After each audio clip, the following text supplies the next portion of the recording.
Live stream. Yes, it's going. It's going further. I think it's going to happen. Uh, yes. All right, we are live, and I'm going to hit the recording button in three, two, one. Welcome to Recovering Thought Addicts. I am your host, Alex. I am here with Todd Armstrong. Man, holy fuck, you were not kidding when you say weird shit happens around you and electronics go haywire and all this stuff, because we have had a hell of a time getting this thing to even work. First, your video was fucked up. We had to switch laptops. Then our whole meeting collapsed and the stream wouldn't go through, so I had to make a new one. The simulation does not like you, man. Yeah, I'll say it's quite the start. Yeah, it's perfect. So let's do our little traditional space weather check-in here. I'm All going to right. draw a tarot card and see what gifts we have for us today. I think just one shuffle. I feel it already. That's the one. What do we got? Truce. That's wonderful. We just made a truce with the electronics. They tried to kick us off. They tried to fight us, and I think it decided to just have a little truce with us today. It's like, okay, fine. You guys aren't giving up. We'll let you have this one. Yeah, we put in a good 25, 30 minutes into switching up meetings. How many times? Yeah, man.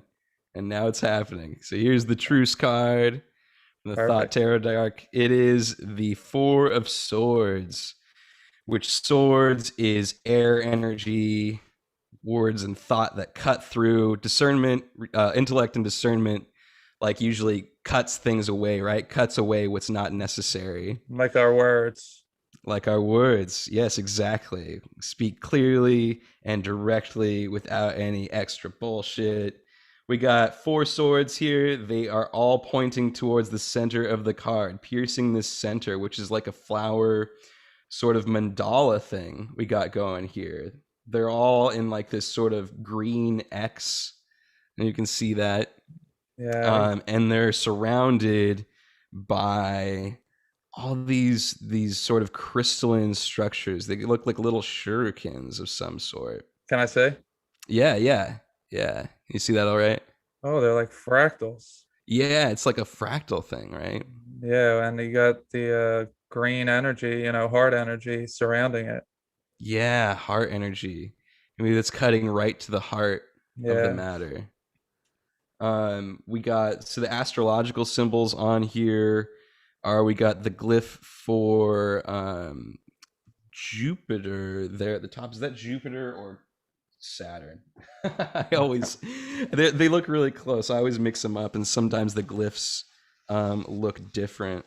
Yeah. Just going to go in the back here. There's a few different versions of each glyph, and this is a little. Let's see. I think Okay. that's actually Saturn. No, it's Jupiter. I was right the first time. It's Jupiter. The ego, it makes sense. Yeah, because they both have the cross and a sort of crescent on it, but Saturn is more of like a scythe sort of crescent because it's cutting away. But Jupiter is the moon uplifted by the cross. Uplifted, the moon feelings are rising and expanding above Earth as its faith and expansion. And then we got the sign for Libra down here at the bottom of the card. So this is Jupiter in Libra, which Libra is all about balance, right? It's all about harmony. So a truce, we are balancing and harmonizing, and that truce that we've allowed and we've agreed to is now going to like allow our thought and our intellect to expand. Oh, and how about the symbology of I'm in the southeast United States and you're in the northwest United Right. States. So we're bringing Oh together, yeah.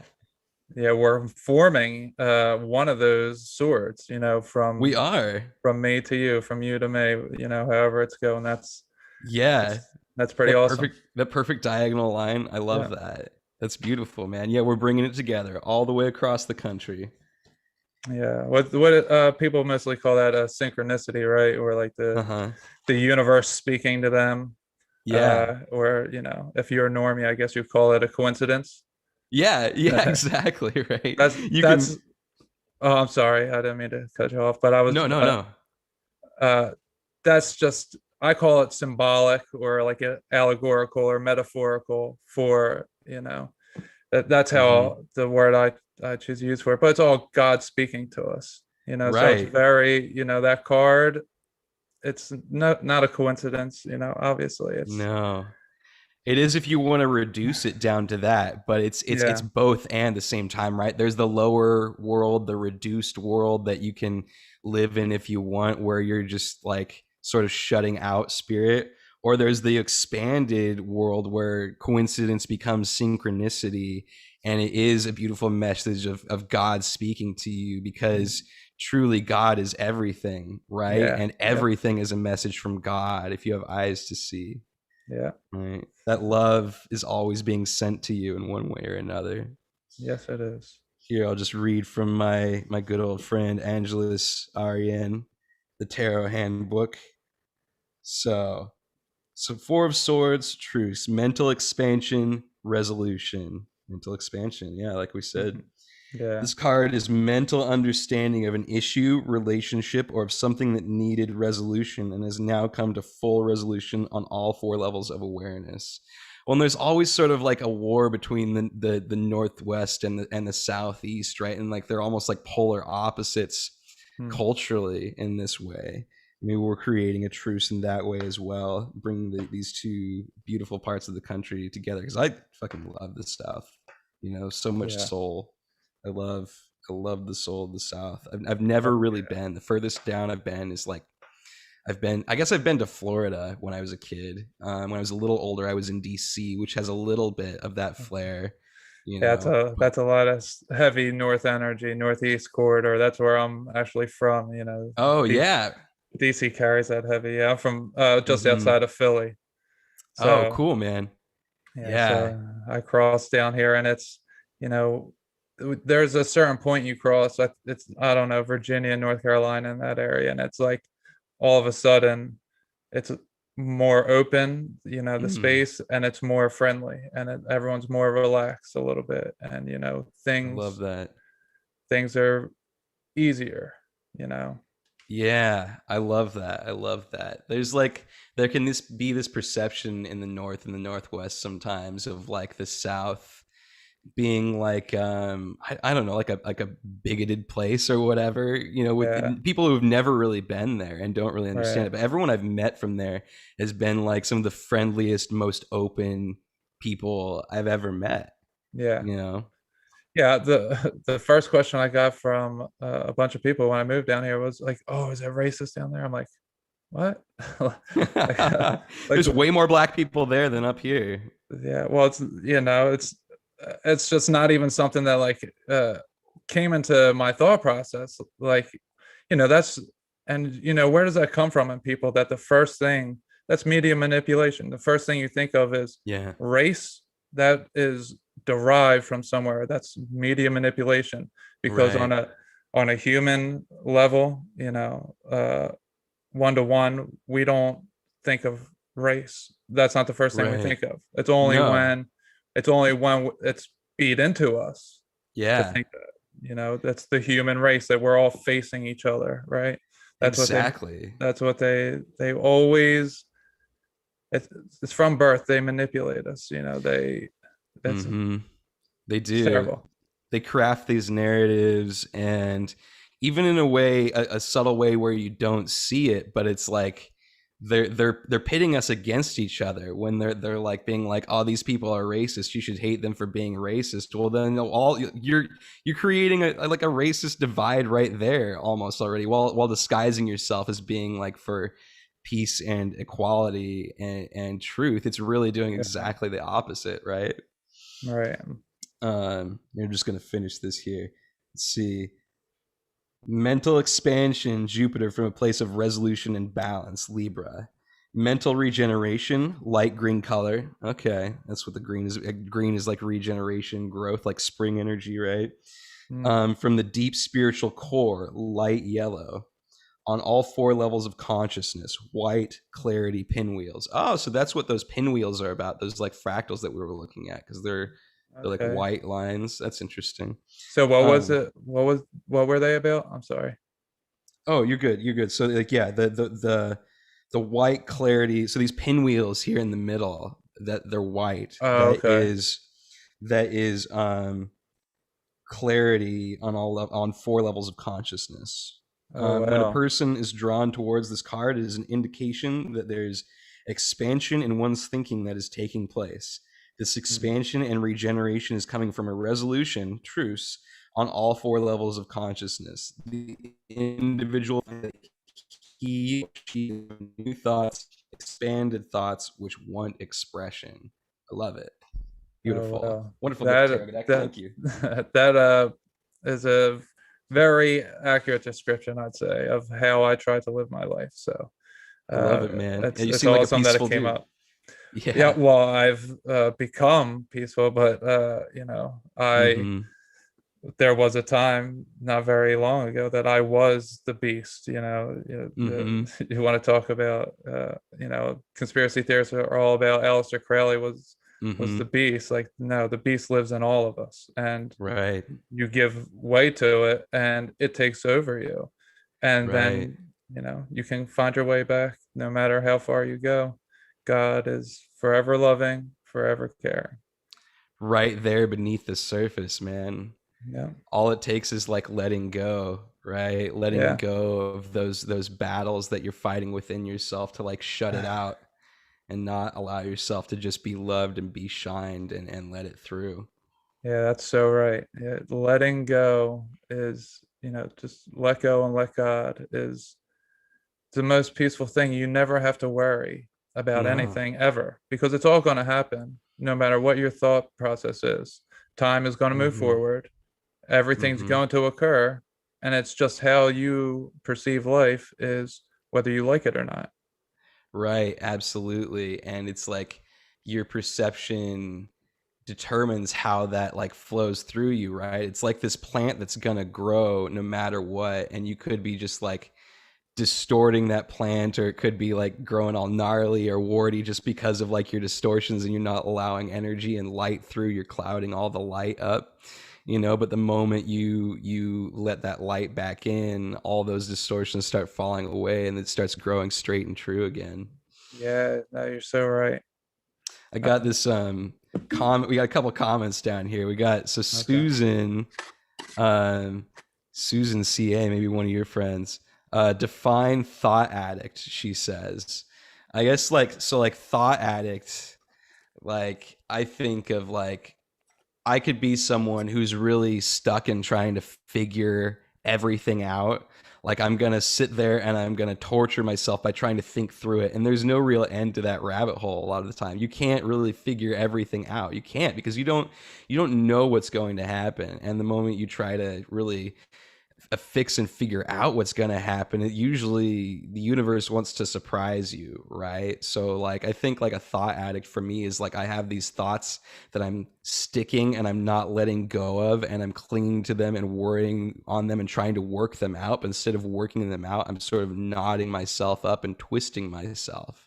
And so that's what I mean by thought addict. I don't mean like thinking is a bad thing or any of this stuff. I just mean like clinging to one thing, clinging to one thought. You become addicted to that thought, and you don't just let it go and let it go back to God. Do So that's you to me.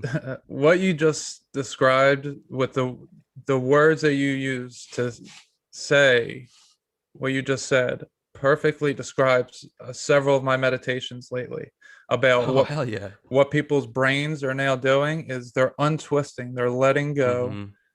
and you know you just nailed it. And Oh, I thank want you, to man. mention this synchronicity that happened today, Yeah, right? please.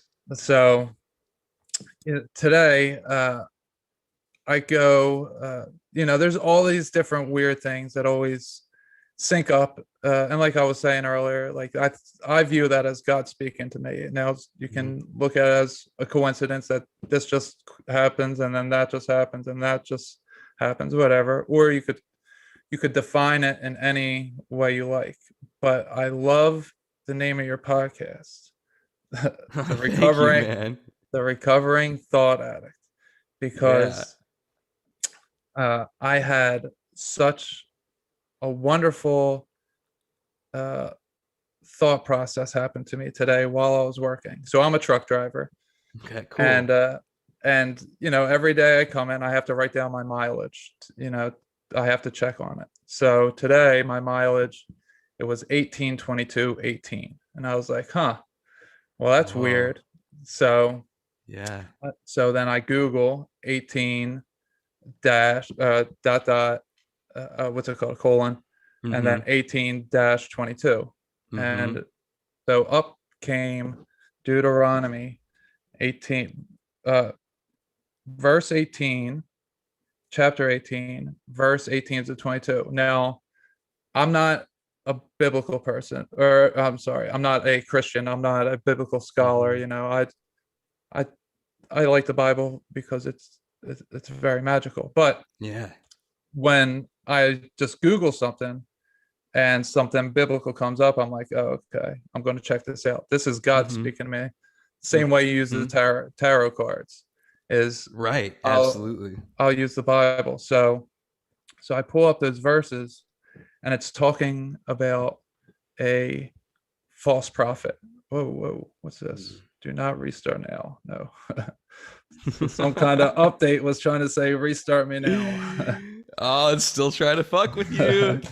It's saying Oh, something too real, man. yeah, for real. I um, love this. This is awesome. yeah. So it was about a false prophet rising up, right? And it's very, Mm-hmm. very symbolic of, I'm on your podcast today, and it's like, oh, the thought addict, the person who's going to, are you going to be a false prophet? So uh I just want to read the quick verses real quick, Yeah, so please. you get a feel for it. It's Yeah. I will raise up for them a prophet like you from among their fellow Israelites, and I will put my words in his mouth. He will tell them everything I command him. I myself will call to account anyone who does not listen to my words that the prophet speaks in my name. But a prophet who presumes to speak in my name anything I have not commanded, or a prophet who speaks in the name of other gods, is to be put to death. You may say to Mm-hmm. yourselves, how can we know when a message has not been spoken by the Lord? If what a prophet proclaims in the name of the Lord does not take place or come true, that is a message the Lord has not spoken. That prophet has spoken presumptuously, so do not be alarmed. Okay, Ah. so I get so I read that, and I'm like, Mm-hmm. wow, that lines up with me a little bit for today. I'm like, Mm-hmm. whoa, that's pretty weird. So I'm not saying I'm a prophet. I'm just saying that it was No, weird that it but we lined all up. are. Well, We all yeah, can yeah, be, right, if we're right. speaking to truth. To me, that speaks to like the dialing into that frequency of love, and then just letting that speak through you, right, where you're not Oh, yeah, overthinking it, you're not distorting it with your thoughts and your egoic trying to manipulate and make yourself look a certain way, exactly. or whatever, It's just and a then just natural letting flow go. state. Yeah, Yeah, that's what that speaks to me, man. And when it says yeah, like that put to death thing, like that's pretty hardcore. But what I think it yeah. means is just like you you sort of become dead to spirit when you start doing that, right? Well, I think it's more like the ego is being Mm. going to be killed than Yes. that no, if you're going to speak in my name, Ah. you're going to speak in my name. You're not going to do what you want. You're going to do what I want. Mm-hmm. So so you so then I get psychic communication all throughout my day, every day. I'm pretty Wow. much it's it's a phenomenon that's occurred over the last year and a half, and I can get more into that later. But Yeah. besides the point, what happens is it's just like I'm pretty much allowing my subconscious to flow into me, like I'm in a flow Mm. state, like as if you're meditating and things just Yeah. flow into you. That just happens to me all day long. I clear out my mind while I'm driving. I'm just mindlessly driving and listening to Mm. music, and I'm just in this flow state. So I'm always, it's like I'm a signal, I'm a channel, and I'm just receiving the signal all day long. And what comes into me is thoughts Mm-hmm. are Thoth, Mercury, right? Yeah. The Mm-hmm. logic. Okay. Right. And those are the false prophets.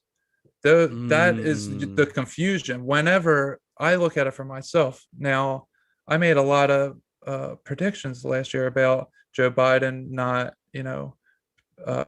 becoming president, or not Mm-hmm. even being running for president. And then, and like all these different conspiracy theories that I was into last year.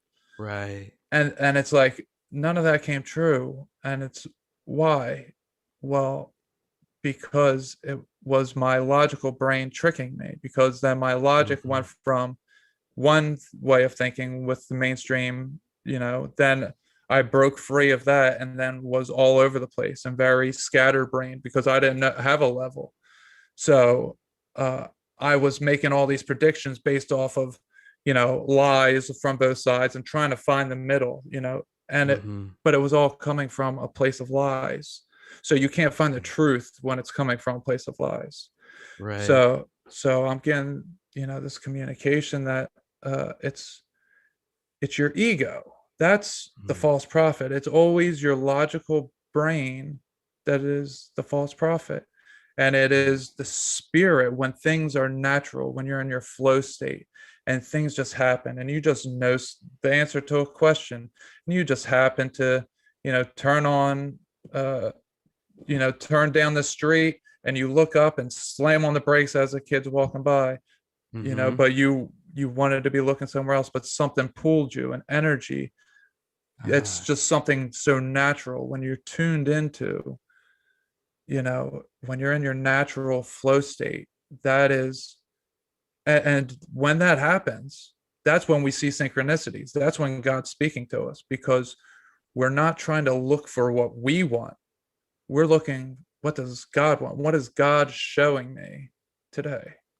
I'm Yes. flipping my tarot card. I'm having a podcast with someone I'm interested in, or like talking to, Yeah. and it's just like, this is what's God showing us today, these new Yeah. things, and it's just so wonderful. That's beautiful, man. I get chills over my body when you talk Hmm. about that. That's great. That's really, really good. Yeah, it's so true. Those things are they're false prophets, right? Hmm. And that's almost like a litmus test when you're like, "Oh, okay, I see this. I think this is going to happen." And then it doesn't come true, and then you start to become aware of those false prophet moments and what that is and what that energy feels like. Yes. And it doesn't mean that it's bad to like, like try to predict things or whatever, but just know that like it's almost never going to happen in the way that you think it is. But Oh what yeah. you can have is the feeling, right? You will have the feeling when these things come true. Well, yeah, oh yeah, you'll definitely. So things will come true when it's Mhm. just like the off the wall shit. When it's Yeah. something that's very odd.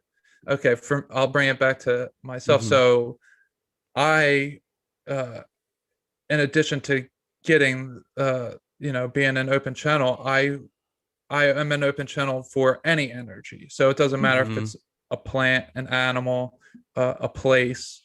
There's everything has energies to it. So I Yeah. can I can pick up energy. So if I say something outlandish, as like, the energy is telling me this sink is poisonous. This that the Hmm. water that the sink is putting out is poisonous. The energy is telling me that. And Whoa. then 2 days later, our faucet's broken. And it's like, Whoa. if I'm to tell someone that, it sounds crazy as shit. Hmm. But then, but that's what God was now telling me today, was that's because it came from me. It came true. It was true. Right. It was very weird and very strange, and you couldn't explain it, Mm. and it came true. But That's real. But you if I felt it. was right, but if I'm to try to make myself look better by saying, "Oh well," if I say that, someone's going to make me think I'm weird. So maybe I'll just say a lie, and I'll have a little lie just so people will think the story's a little more believable, and then it Hmm. won't come true because that'll be the false prophet. Right. So That makes so much sense. when we put our own spin on things, our own ego, that's what, that's false. That because that's Mm. us now. That, and God's like, nope. not going to happen. So even Ah, even if everything was lined up last year for Joe Biden to, not run for president, not be the candidate or whatever that I was mm-hmm. saying earlier, if that was going to happen, just because I figured it out, God was like, nope, not going to happen. Because then you're going to give Ah, your ego is going to have too much pride. You're going to be like, I'm the best, yes. I'm God. All of a sudden, I can predict these things, and that's why when we say things like that, they never come true. That makes sense. Too much ego into it. There was so much ego being focused on that whole Joe Biden thing that it had to flip. It's like Yeah, we flipped to a new timeline or something. That makes so much sense, man. That makes yeah, so much sense.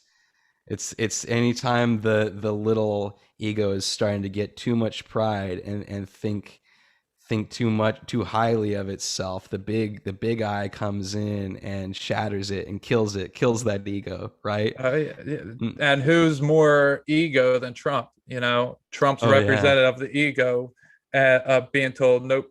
No Yep. matter what anyone looks at the results of the election, that's just the fact of the matter now is, you know, Trump is not president. So, Ego had to be it's killed. the ego. Yeah, the ego had to be killed because, say, for example, I was a QAnon follower, right? And Mm-hmm. we all were duped. We were all had. Okay. And, Mm-hmm. I was proud of, being a Q, someone who Mm-hmm. followed Q. Not that I wasn't some cult member or anything. I actually got in a lot of fights with conspiracy theorists because I have a very critical eye, and I just Mm-hmm. don't let shit fly, and I thoroughly research things, and all those. Mm-hmm. Whenever a fake photo surfaces, I go, copy paste on tin eye to make sure, you know, Mm-hmm. do all my research before I put anything out there because Yeah. I like to be accurate. Yeah. But what happens with the QAnon psyop is, they, if that was to come true, now I still believe that something good, I don't know how and what way or who is going to be involved or anything, aliens, Jesus, humans, I don't really Mm-hmm. care, but I Mm-hmm. think I have a very strong feeling that God's going to do something that Mm-hmm. changes things. Now, Yeah. if I get chills when if you say that too, man. if if that would have happened, if the QAnon phenomenon would have been true, would have happened. Well, first you look at what's going on in Myanmar right now with, the unrest because the military Mm, overthrew the corrupt governments, and mm, over 500 people have been killed protesting this. It would have been much more severe here, if that was to occur. So if this QAnon event does happen, okay, who gets all the praise? Does God get any praise? Or mm. does the ego, does Trump, does the military, which is very Yes. representative of fighting, are Mm. they getting all of the praise? That's why that didn't happen. Ah, that makes so much sense. That That makes so much sense. even I'm sure, everything's infinite, so I'm sure there's many timelines where that did happen, Right. and God wanted us on the timeline that didn't happen because this Right. is better this way. Because and there's all the ego being focused on. What you said there was Yeah. so great and so true and on the nose. It's like, who's gonna get the praise here if it happens this way? Right. And if it's gonna be all these egos are gonna get praised and massaged by this one, well, it's not gonna happen, Right. because it needs to happen in a way that God is going to get the praise, and it's going to shatter all the expectations of the ego. Oh yeah. Oh And that yeah. feeling of like, holy shit, God stepped in here and done something. It's going to feel like that. We can't And even imagine. we cannot even imagine. Right, exactly. And if we could, like, I mean, it probably isn't going to be that. Yeah, Right. yeah, yeah. Because once we figure it out, then God will say no because your ego figured it out. Right.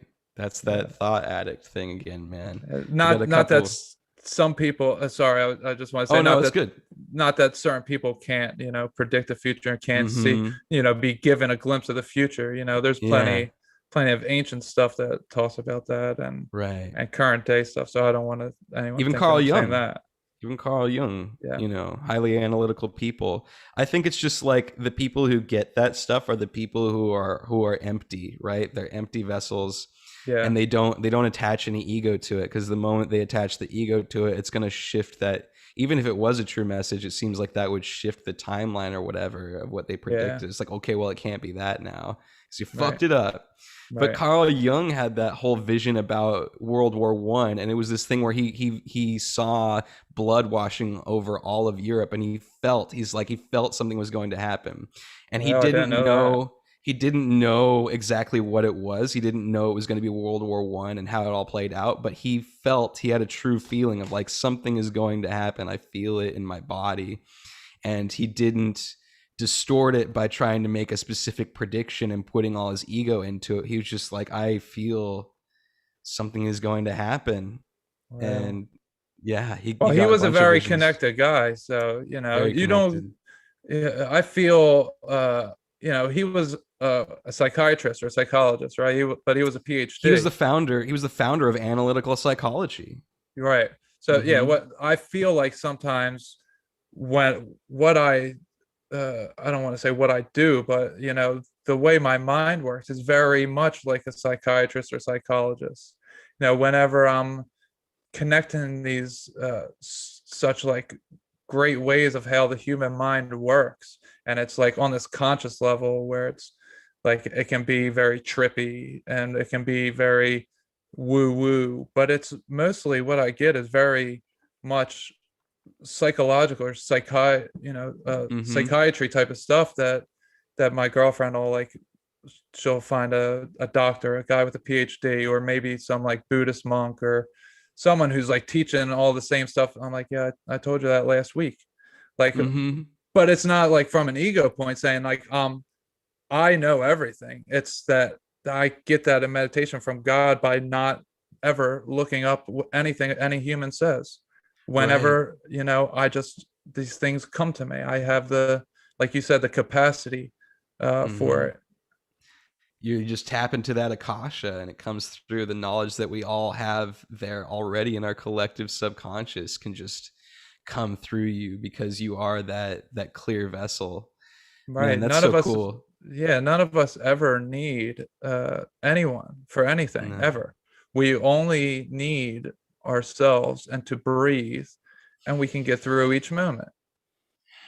It's when we try too hard, and maybe the next moment isn't our moment to live on, but there's no point in worrying because we all know that moment's going to come.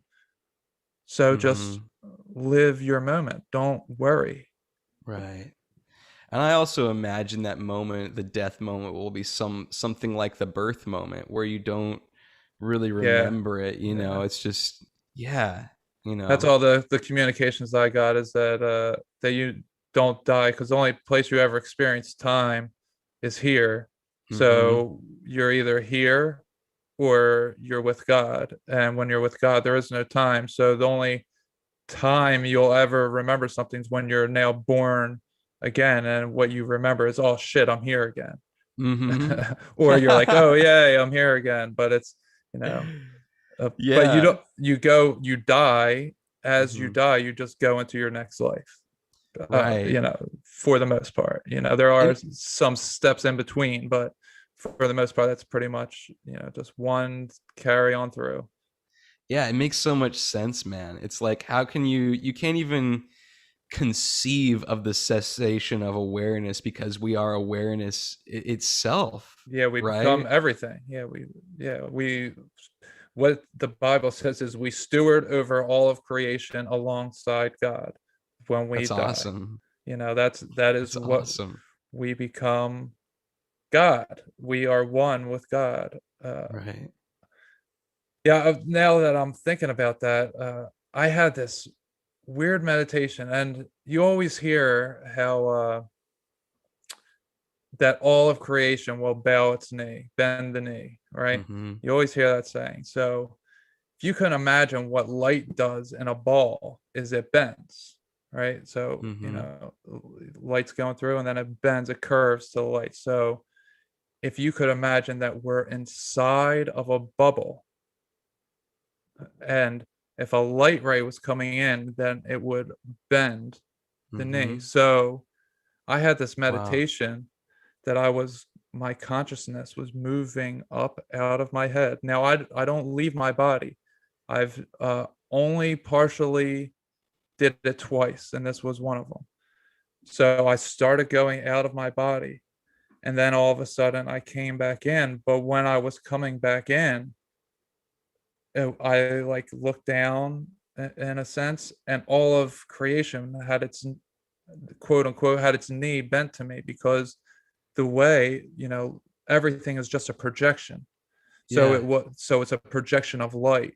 So Mm-hmm. just like if you were to use a camera projector and put it on a ball, the light would curve. Whoa. So if you're coming into the ball and the light is within the ball, everything would look like it's bowing to you. Everything looks like it's bent its knee to you, because the light is hitting you up here. You're not in the ball. It's not over your head. You're at the Yeah. top of the ball. So I'm looking down, and everything has its quote unquote has its knee bent to me. Because it's refracting. Is that what you're saying? The Well, light is it's refracting. curving. It's Yeah. a curve. So Like like looking I'm through like a seeing it raindrop or curved. something. Right. Well, Yeah. so I'm seeing it curved. So I'm seeing Wow. the trees, but they're not standing up straight because I'm outside of the bubble. So it's curved. Whoa. So you literally raised up outside of creation and saw through as if you were above the bubble. Yeah. So That's wild. what I do when I meditate, I become the universe, and in Yeah. my body becomes the universe, and it's my blood vessels are the streets, and like different things like that. Yeah. So Wow. when I become the universe, when I leave my head, it's as if I'm leaving creation. I'm stepping outside of the 14th dimension or whatever, Mm-hmm. a 12th dimension. I think 12 dimensions contained in Mm-hmm. here.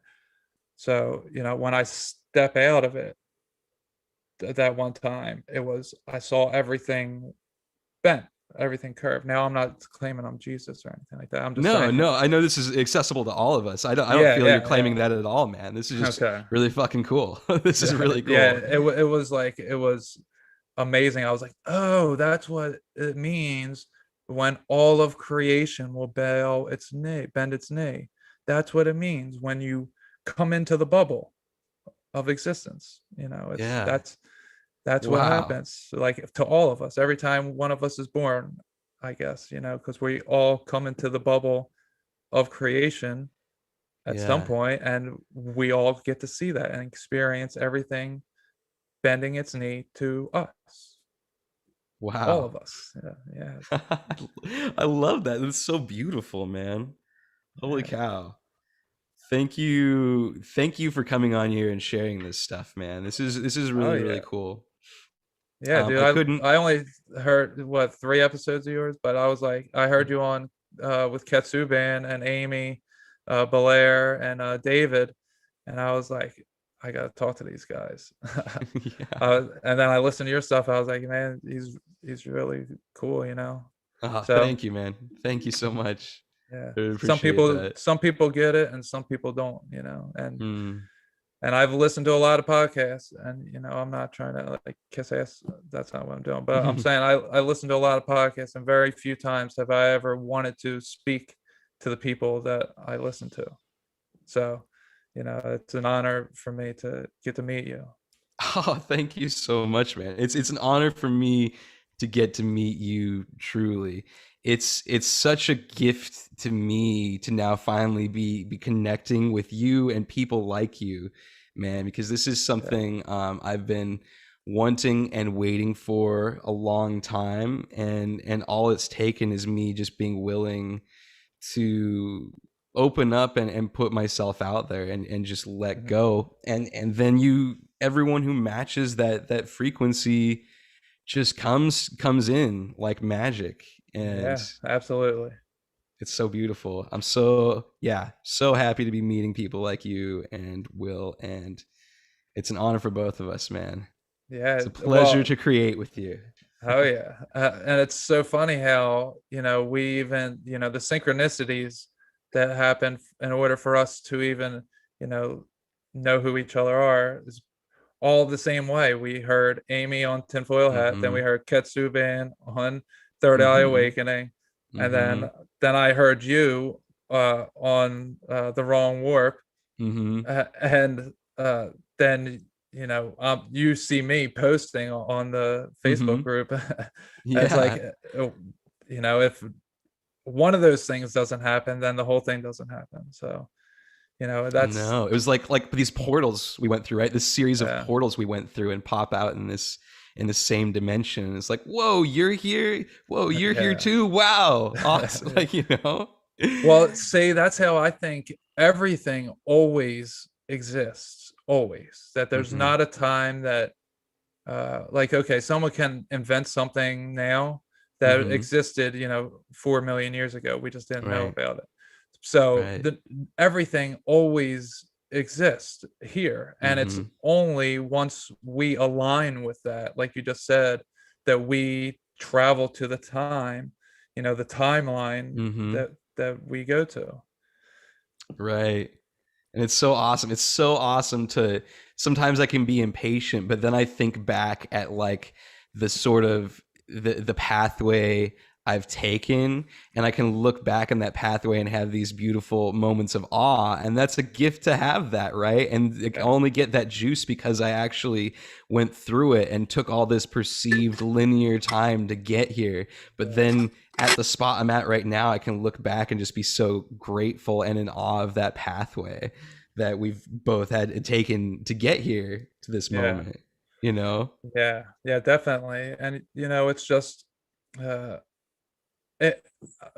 So I just live my life now. Basically, I'm like, oh, okay, this is what we're doing. This is Mm-hmm. what I'm doing now. So whenever something gets to be, if something's too hard, not that I work very hard and Mm-hmm. I'm disciplined in what I do, but if something gets to be too mentally tough, Mm-hmm. too emotionally tough, you know, I try to put that away. I'm like, God doesn't want me to do it. God doesn't want me Mm-hmm. struggling, so He doesn't want me focusing on what's hurting me.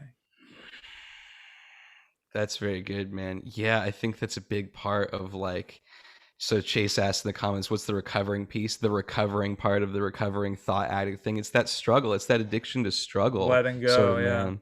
And it's like I learned at some point, it was like, oh, that's what working hard is. For some reason, I got the idea in my head that working hard means struggling. And it doesn't mean that Oh, at all. yeah. In fact, when you're struggling, you're like, I'm the most lazy when I'm struggling, right? I can't do anything because I got to put Yeah. all my energy into fighting in my mind with this, Oh, wow. like, gotta grind through this, right? Gotta grind this out. And then it sticks the whole energy flow, right? And so a big part of what I'm learning now in the recovering piece is like learning to trust in the flow and work and act in this harmonious manner where I don't feel like I'm struggling, but I just feel the energy of the moment flowing through me. And that's truly what working hard is, right? Is just discipline, the discipline to hold to the flow and notice those moments like you were talking about where like I'm struggling and it's like God doesn't want me to feel this way. This isn't what God feels like. And so having the Right. courage to trust that and shift your vibration and like keep working, you keep moving, but it feels great. It doesn't feel like you're fighting against the current. Yeah, like, and that's so that's how I typically feel about life now. I want to keep moving with the current. I want to go with the flow. I want to be okay to change, because I used to be very, not open to any change, not open to new ideas, boxed in Mm-hmm. my whole life, was one box after another, just a series of boxes, that I put Mm-hmm. everything in. And it's pretty awesome that that you said Saturn, Mm-hmm. is the, it's the black cube, and the Mm-hmm. cross is the unbounding Yeah. of those boundaries. It's And wild. I have on one of my new Jesus shirts right now. It says "No Jesus, no peace." I And love it. for me, it was the cross. And I was never a Christian. I was never. I mean, I guess I technically was baptized into it, and my parents, begrudgingly took me to Sunday school for years, but I didn't want to be there. I didn't learn anything. They didn't Mm. want to have to take me, and Mm-hmm. it's one of those things that every American family, it seems like the typical American family, like, oh, Mm-hmm. we go to church because it's what everyone else does, and Mm-hmm. it never meant anything to me, which is why I was an atheist, as a Mm-hmm. teenager, and rebelled against God, in Mm-hmm. some pretty big ways. So not only am I a recovering thought addict, I'm a Mm-hmm. recovering drug addict, Mm-hmm. a recovering sex addict, a Mm-hmm. recovering whatever addict. I was addicted to anything and everything because Wow. I was running from God. I see that now, and I was Mm-hmm. trying to distract myself with everything else that I could. And Yeah. those pleasures that they give us can be heavenly. Heroin addicts don't shoot heroin because it hurts. They do it because it Mm-hmm. takes them to heaven. They think they can Yeah. escape this world through that way, and Mm-hmm. they shoot heroin, or you smoke crack, or you take pills, or you drink, or you have sex, or you gamble, or you do any of this nonsense Mm-hmm. that is distracting you from God, because you want this little pleasure that is heavenly, but it's only a little pleasure. Just like taking Ah. shrooms all the time. Mm-hmm. That's the most loving feeling. When you take Mm-hmm. shrooms, you get to heaven. Well, I Mm-hmm. experienced that over the course of 36 hours. I Not on shrooms, not on drugs at Whoa. all. I experienced that shroom heavenly feeling for 36 straight hours. And it was for about 10 days I felt the effects still. Uh, and Wow. I integrated the spirit world into this world. And everything that we do that takes us away from this world is escapism in any Mm-hmm. sense. Even meditation is escapism. You're Mm-hmm. escaping the physical reality. Now, Right. some of those escapism things are to heal yourself, are to teach you things, Mm-hmm. are to, you're here to experience everything. So it's okay to be caught up uh, Mm-hmm. for certain periods of time as an addict in Right. all these different experiences, because you have to try everything to know whether you like it or not. So That's true. now I know, God sent me down here. Is like, all right, go ahead, go be addicted to all that stuff. See how that feels. I did all Mm-hmm. that, and now, now I do what I do, and I love Jesus, and I listen to Christian worship and Christian hip hop, and Mm-hmm. I used to be real big into gangster rap. Like, the more gangster the rap Mm-hmm. was, the more I liked it. Hell yeah. Eminem, Biggie, Tupac, Mm-hmm. Lil Wayne, Jay-Z, Nas, 50 Cent. That's what I grew up Fuck on. yeah. Wow. So now, so what I do now, what I listen to now, I mean, it's that's God. Like, oh yeah, you liked your addictions, didn't you? You had your little pleasures, right? How did that Yeah. work out for you? It's like we're such children, man. We're such children. Oh You yeah. think about what did I okay, that's just my laptop charger. I think about like how would you deal with a kid, that's whining about something and won't quit like asking for like I don't know, you can say like cereal or a toy or something and just like won't stop, won't let it go, and then even like as teenagers, you punish that teenager like no, you can't do that, you can't drink or do drugs or whatever, or even in my case play video games, and then that kid's gonna be like we'll find a way to do it anyways, right? We'll just what Yeah. you've just established a dishonest relationship because now that kid's just gonna sneak around and do whatever you told them not to do, but just not in front of your face. Oh yeah. And like that's what like God is like. God knows that, so we know that, and so we just have to be like, yeah, okay, kid, you go down on Earth, you do all your things, you play with your fucking toys and drugs and stuff, and I know Right. eventually you're gonna get tired of it, because Right. the only reason I would tell you not to do it is because I know it's ultimately like not what you want. It's just Right. not the best.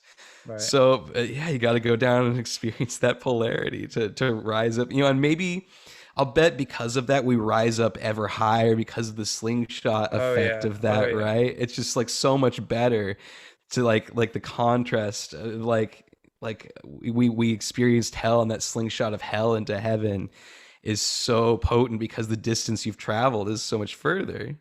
Yeah, you say that, and it's rings so true to me because I was a big addict. When I do anything, I go big. There is no like, Mm-hmm. "Oh, I'm going to try this once." It's no, I'm going to become the best at this. You know, it that that's how it Yeah, goes. I that's just awesome. I mean, and well, it it's is what yeah, it can be not awesome, but I right. love that you're just like, no, I'm going all the way in, man. I Yeah, go hard. Like most of my yeah. favorite people are like, like Jessa Reed, who I always talks about. She went full on into meth addiction. She's like, whatever I do, Yeah, it's you just know. it was, I luckily, thankfully for me, I didn't do do heroin or my drug of choice was opiates, but perks Hmm. mostly. But then that leads to Hmm. Xanax and all sorts of you end Hmm. up doing everything. So Right. I always am one that goes big. So it's there. There's nothing. Uh, there's nothing that would have stopped me from doing what I wanted to do Hmm. at that I point. respect that, man. I respect that. You got it. It's Yeah. pretty bold and brave. Oh, so what I was saying was, I was consumed completely. And Hmm. everything I did, I was consumed in darkness. And everything was lies and deceit and addictions and stealing and so many different things. I was in state prison. Uh, Huh. yeah, so I went upstate less than 6 years ago. Or more than 6 years ago, I'm sorry. Uh, so a little over 6 years ago, I did some county time, did some state time, and then went to rehab, halfway house in North Philly, right in the middle of the hood. No, not in the middle, on the edge, I guess, but yeah, right there. Still, wow, Yeah, it's so stupid wow, to put man. people there, You've been on but such a journey. Holy shit. yeah, and it was the way that I came to God was everything around me was darkness, and there was this little pin light of you know of light, just like Hmm. I'm in a bubble of darkness, and there's just one little little pinpoint of light, Little and I star. and I went to it, and I kept going to it, and it's very much like the portal thing we were talking about earlier. I Mm. ended up where I am today because I went to that point of light, and now I'm very much the opposite on the yin yang. I'm consumed in light, and I see specks of darkness. I I love still it. have Like the specks mandala of the behind you. Like the ones still. mandala behind you, man. Yeah, yeah, yeah. It's my lighting's All the all. white and the gold. Oh, that's fine. And then there's like these dark specks around the outside, and it's like this Yeah. beautiful reversed fractal. Whereas before, it may have been like this or a Oh, similar and they're image, like but eyes too. Yeah, oh yeah, they're like the that makes the all. eyes of God. Yeah, Wow, that's so cool, man. You had a real dark night of the soul there, shrouded in darkness. I was completely shrouded. Yeah. Wow. But because of that, like the pinpoint of light probably became so clear when you're just completely bathed in darkness, the direction that light is like it's clear. It's like, okay, that's it right there. Yeah. Because all this darkness, I've filled in this whole thing with darkness, going to every dark place possible. And I've Yeah. rounded out this bubble of darkness, and now I see the pinpoint of light and exactly where it is, exactly the degree. And And I where I go need to straight for go. that. Yeah. Yep. The compass is dialed in. Yeah. Yeah. And so I wanted to talk a little bit about my musical interests, how they've Yes. changed. I was just going to get into that, man. Yes. So, my awakening, but even before my awakening, I always viewed the music I listened to as like the soundtrack of my life. Hmm. Like a lot of people have the feeling like someone might be watching them or something when they're like a Truman Show or Aliens Yeah. or whatever.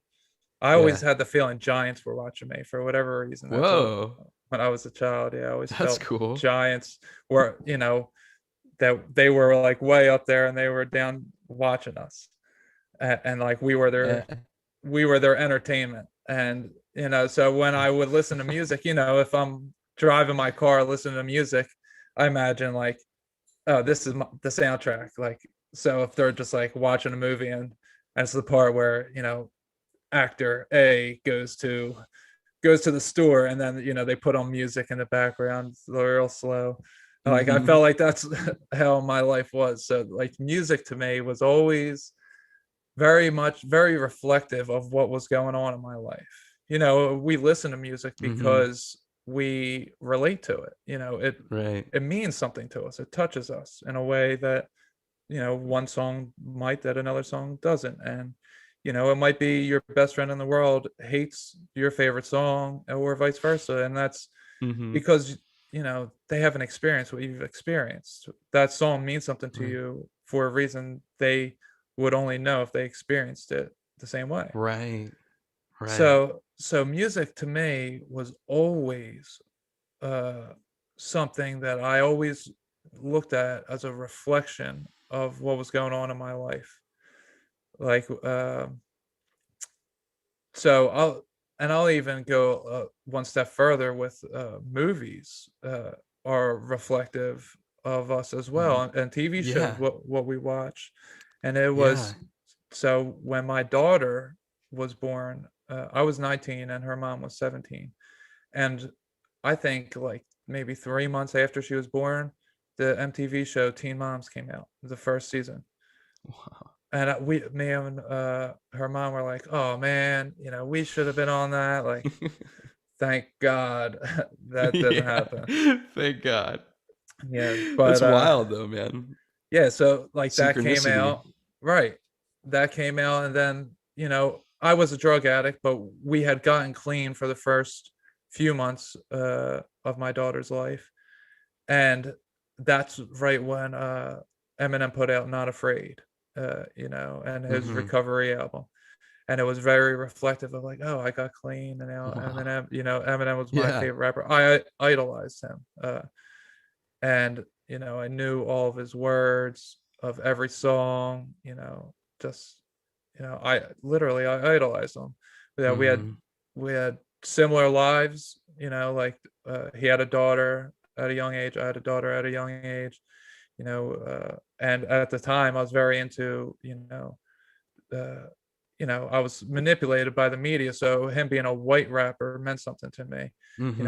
as for me being a white teenager, I Sure. was stuck Yeah. in the mindset of race mattered. So Hmm. that did matter to me at that moment.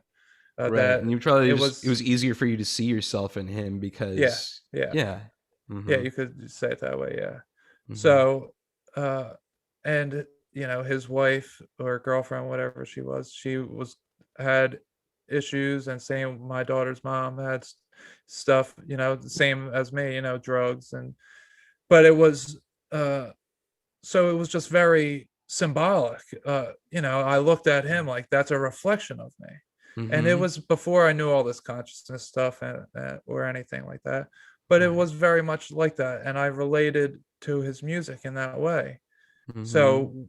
So he put out that album, and it did something to me. But I want to fast forward to when my awakening occurred. and Okay. Yeah. why my musical changes or musical interests changed the way they did. So it was, like fall 2019 is when my awakening started. And I had been meditating since like probably May or April, or maybe even like March of 2019 I started, but I would only do it, a week, once a week, once every 2 weeks, once a month, Mm-hmm. not very often. I was so far gone that just that little bit was enough for me for 30 days. I had to catch up to all that emotion that I let out, because you Right. know that's what meditation is for me. I just let out Mm-hmm. all of my spiritual anger, or all my physical emotional anger, and Yeah. allow my spiritual mental body to do it, to do all the work. so Mm-hmm. so I would mostly just like fall asleep, and then I remember I broke through one day in like September of 2019. I stayed awake for a full 20-minute meditation, and I was like, boom, I'm in. And then I started meditating for like 4 hours at a time. You know, Whoa. yeah, no psychedelics needed. 3 hours at a time. It would just be like a Friday night for me. Don't get me Amazing. wrong. I did like every psychedelic there was in a Mm-hmm. 2 month period or so, Wow. like once a week, and I was working out like a maniac. So I was Moving all ripped. that energy. Yeah, Yeah. and I was fasting as well. So it was like I was when I took the psychedelics, it's very ceremonious to me. I would Mm-hmm. just take it by myself usually and just meditate, close my eyes and Yeah. listen to music. That's beautiful. So what I was doing was I started listening to Kanye West album Jesus is King. It came Yeah. out it came out right in the middle of that time period that I was doing all these psychedelics. It was like maybe Wow. like 3 or 4 psychedelics in, so maybe like 5 weeks or so at that point.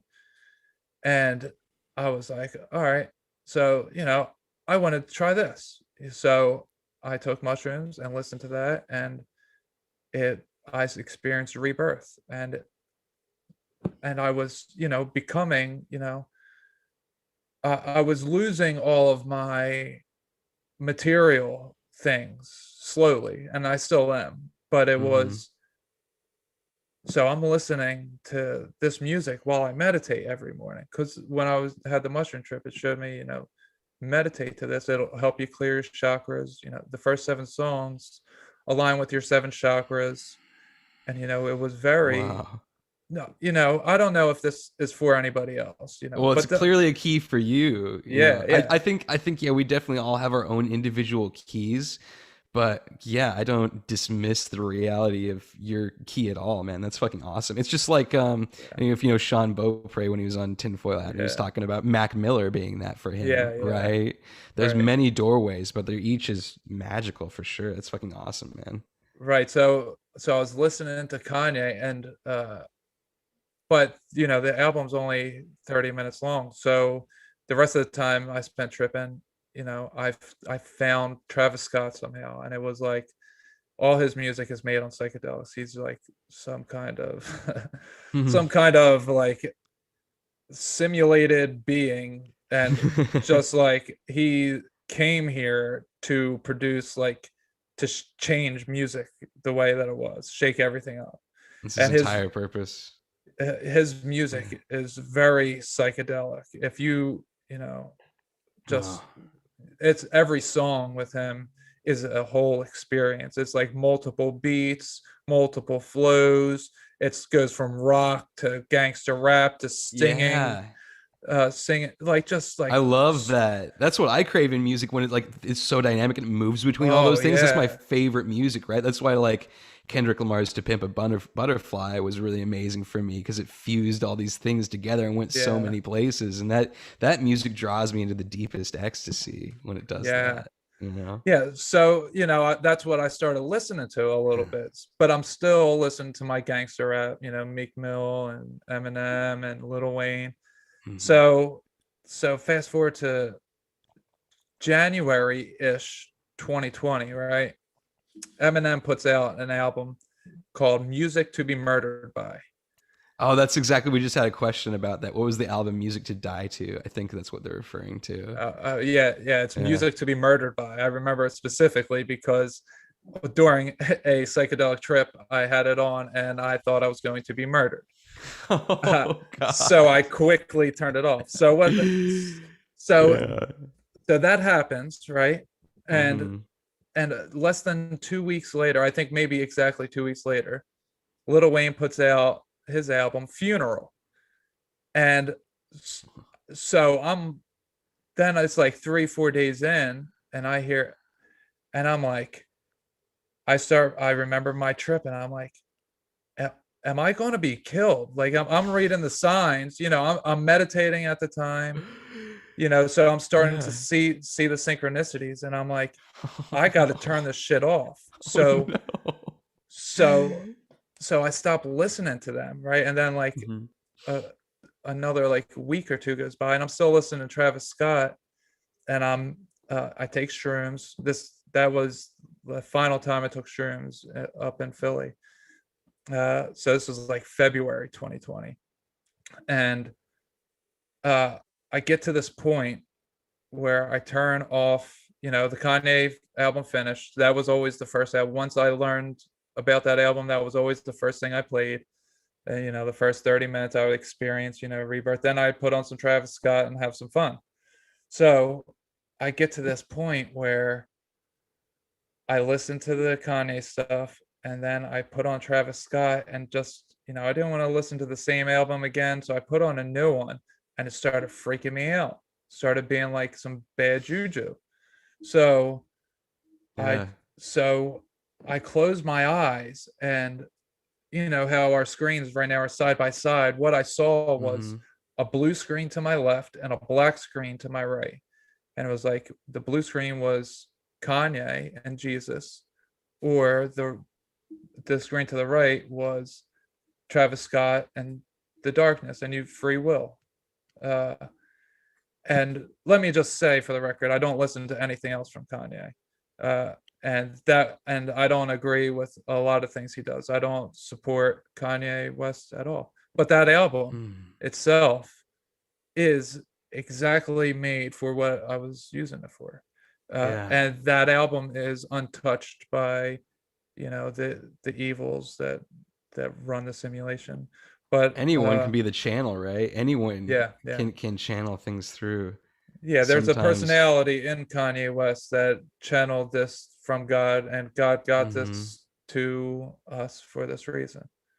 Yeah. So, so, so I only at that after that time, and I just want to go back to the Eminem and Lil Wayne album. Now I Yeah. realize that it was my musical interests that were being murdered. It was their funeral. Ah. It wasn't me. It was Yeah. God, put that in that order so that I could now recognize what happened to me. That it It was was, the ego death of that part of you that was resonating with yes, that. yes, Yeah. very much. Yeah, I see that now. But, at the time, and because it was, I was tripping, I was like, I was just reading the Hmm. signs like I do with anything else. So Right. who And when you're knows? tripping, that vibration becomes manifest so quickly. Yeah, yeah, Right. yeah. Because everything's Yeah, blasted open. So just the slightest inkling of like, that's can now just like, whoa, come straight in, straight through. And now it's like you're living in a reality where you feel like you're going to be murdered. yeah. It's that Yeah, because feeling just it popped was that through. it was that song by Eminem and Logic. Uh, I forget what the name, Oh, I think I know what you're talking about. but it was like I saw Eminem for what he was at that time, which was a parasite. Mhm. And because I was watching the music video, and he was a parasite, and so when you're tripping, you can understand things on such a new level. And like in that Mhm. video, like he's talking real fast up here, and then his head sideways, and he's talking real fast, and that's like if you just imagine that there's something inside my physical body and it's poking its head out, like that's what it was Yeah. talking out of him. It was the parasite. It was no longer the human. It was the Yeah. parasite only When it's flipped speaking through him. sideways. Yeah, Yeah. yeah. That Just makes like the whole thing, sense. because the head's moving fast and all, but it Mhm. was in this I inhuman way. It's like suggesting yeah, this is not a yeah, human thing. This is some yeah, growth. yeah. And Lil Wayne says it in all of his songs. He has albums called "I'm Not a Human Being." He is, Wow. he he is not a human being. Straight up says that. Yeah, I heard there. someone talking about how like they listened to Lil Wayne while they were tripping or I something. think And it's he's like, Sean. that was Sean again. Yeah, and he Yeah, yeah, literally yeah. was the Oh yeah, he's. devil. Oh yeah, Like, yeah. oh Oh, god. he's right. Yeah, it's Yeah. did you ever hear of the was it the Vril Society? It It's sounds familiar. German Nazis, Okay. the Yeah. Vril Society. Okay, well Mm-hmm. that's Right. okay. So the Vril are a parasitic alien type species that live underground, and when you see the Illuminati people doing covering the eye, Mm-hmm. or when they have the black eye, that's because the vril, what happens, it stuck or sucks to your face and gets stuck, and then its tail, like a scorpion almost, goes through your eye and connects to you. Holy shit! Like It, literally, like this is a physical thing. You think this is a yeah, yeah. physical thing Oh, in that's here little. right That's now? what Little Wayne is. Little Wayne Holy is a shit! vril. He says, he doesn't say I'm a vril, but he says Jesus. with all of his everything, if you go study it, he's And I a guess vril. like of course these things would be physical. You ever Like see the movie everything exists, Gremlins? right? You ever see the No, movie? I've never actually watched it. Oh No. man. Okay, they look like that. So if you imagine Little Wayne, what he looks like, Uh you huh. know, Yeah. He does like kind of like look like a gremlin. like a little more shriveled up. Imagine Uh his huh. skin isn't nice and healthy and vibrant, and his Mm-hmm. hair isn't either, and it starts shriveling up like a Mm-hmm. witch, a little, Yeah. and they're only, like 3-4 feet tall maybe. Uh, Holy but shit. they're very they pierce through your eye to get to your brain, and they control you. Jesus. So like you're saying like there's Illuminati people or whatever who go down and let these like Vril feed on them or something or like connect Yeah, to them that way. yeah. In the underground tunnels, there's and this is Jesus. going to sound weird for people, but the clone centers are Mm-hmm. run by the Vril. The clone uh centers. yeah, there's clone What are the centers. Oh, geez, crazy. How did you find this stuff out, man? This is I found wild. this out through meditation before I got into conspiracy theories, right on the Whoa. So verge. you like astral projected or something, or like you visualize, Yeah, you yeah. saw this in your Dreams, head?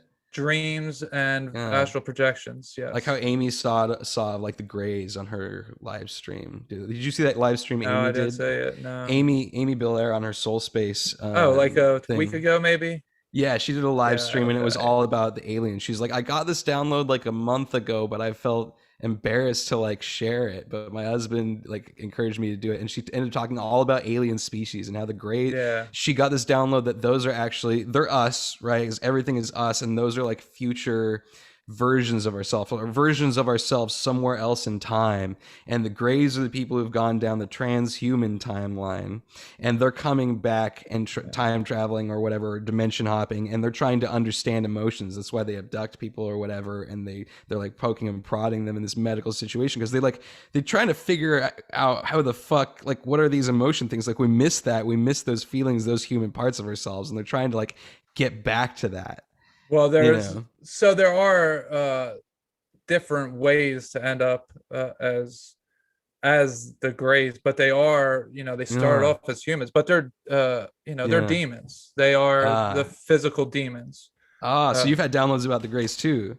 oh yeah, yeah. They're All this stuff. some of them anyway. I'm not Mm-hmm. saying anything is completely the way that I say, but Right. some of them are the physical demons. That is the remnants of their ancient bodies, and they Wow.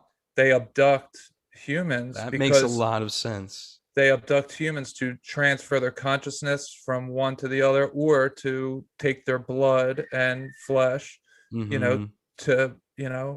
and that's why the Vril run the clone centers. That's why they clone people in the first place, is so that the Vril and these Greys, demons, Mm-hmm. that they all live underground together because they can't live on the surface, and they live inside these clone bodies because that's Wow. how they can survive on the surface, and they can't create the way we do. which is It's why they need to wild. manipulate us. Yes, Hmm. the movie They Live is about, the movie They Yeah. Live. Oh, I love that movie. That's Yeah. that's about the Vril, Yeah. Oh, wow. Okay. and the Greys are just the ancient humans that have, reached their limit, and they're hiding underground with the Vril, and they're taking what they can get from the Vril. But they can all go back to God. That's the thing, is Hmm. they're hiding from God. That's why they Because they're can't live on the all surface. at the very highest level, right? They're all parts of us that have gone down this timeline or whatever, maybe this super dark timeline and Maybe transformed into not this thing. us, but they're all God. Yes, for sure. Yeah. Consciousness. They're all Yeah. consciousness. They're all Yes. from source. Is Yeah. that right? Yeah. Yeah. Yeah. Yeah. Yeah. They all come from the same place we do. So it's not that they were necessarily human with Hmm. human skin, because Right. That's, yeah, I before. guess that's not what I meant exactly. Not that they literally were a human, but just in the way that everything is from source, Oh, animals, okay. whatever. Yeah. Like they are a fact, they are a piece of that that's just gone Right. down this timeline and evolved Right. into this thing. That's Yeah. wild, man. That's Yeah. Yeah. wild. And that's so what she got, I just got it in just a bit different understanding for me. Hmm. So, it's still the same Yeah, general that idea. makes It's just sense. how I receive it. That sounds, that's pretty much like a more detailed version of what she said. I think she would agree wholeheartedly with what you just said. Yeah, Amy's really Um, connected. Yeah. and she also talked about how like the other species, the Lemurians or Arcturians or any of those other ones, are just they're different. They're versions of us that have ascended to this higher state or whatever. Those are the humans that don't go on the transhumanist timeline. Well, I got some stuff very okay. Yes, that's okay. So I the mean, what way you got, she man? looks at it is just, it's different. Her viewpoint is different. I can see Mm-hmm. it's exactly the same. It's just I can see she's okay. A different So angle. yes, very much so. Yeah. Yes. Yeah. So you're saying the human, what, the trans humanism, right? Transhumanists. Yeah, Mm-hmm. that timeline. So that's not how I word it, but I Mm-hmm. understand exactly what she's saying. So the Arcturians I got are the original creation in our solar system. So the way Uh, our solar system is actually like a chandelier, oh, and okay. it starts, uh so the sun is at the there's the sun, and then there's two other like equal pieces, I guess, equal Mm-hmm. balls here, and then there's the star chakra, which is above that, which uh the moon is clogging up, actually, and the moon's stealing our ability to physically leave this place. Uh, uh, and now below the sun and hanging down like a chandelier is the different planets. And you have, Mercury, Venus, Earth, Mars, Jupiter, Saturn, Uranus, Neptune, and Pluto. So mm-hmm. what I just got this like 2 weeks ago, and uh, I got that the Arcturians were the first creation in our chandelier. So our chandelier is just one of many. There's no such thing as a star system. They're all chakra systems. Everything is Ah, chakras. There's no stars, there's no planets, there's chakras and there's energies. that makes And so much that's sense. so when we're looking at it, it might physically look like a ball, but so does a chakra when you're looking Right. at so the Arcturians were first. The Arcturians then create the Anunnaki. So they go from Uranus Mm-hmm. to Saturn, where the Anunnaki Ah, are born in Saturn. so the Arcturians are on are Uranian. Is that what you're saying? Yeah, yeah, Okay. yeah. So and then the Anunnakis would be the Saturnians. Ah, So okay. so That makes you sense know, because the Arcturians are like into technology and stuff, right? And that's sort of an Aquarian sort of thing, an Aquarius sort of vibe. yeah, yeah, and Yeah. it's the opposite rings of Saturn too. They square off against each other, because and that's what ultimately ends up happening. So Arcturians are archangels.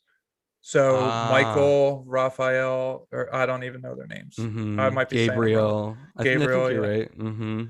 Yeah. So Mikhail. You can say it. There's a whole bunch of cool ways to pronounce yeah, some yeah. of them.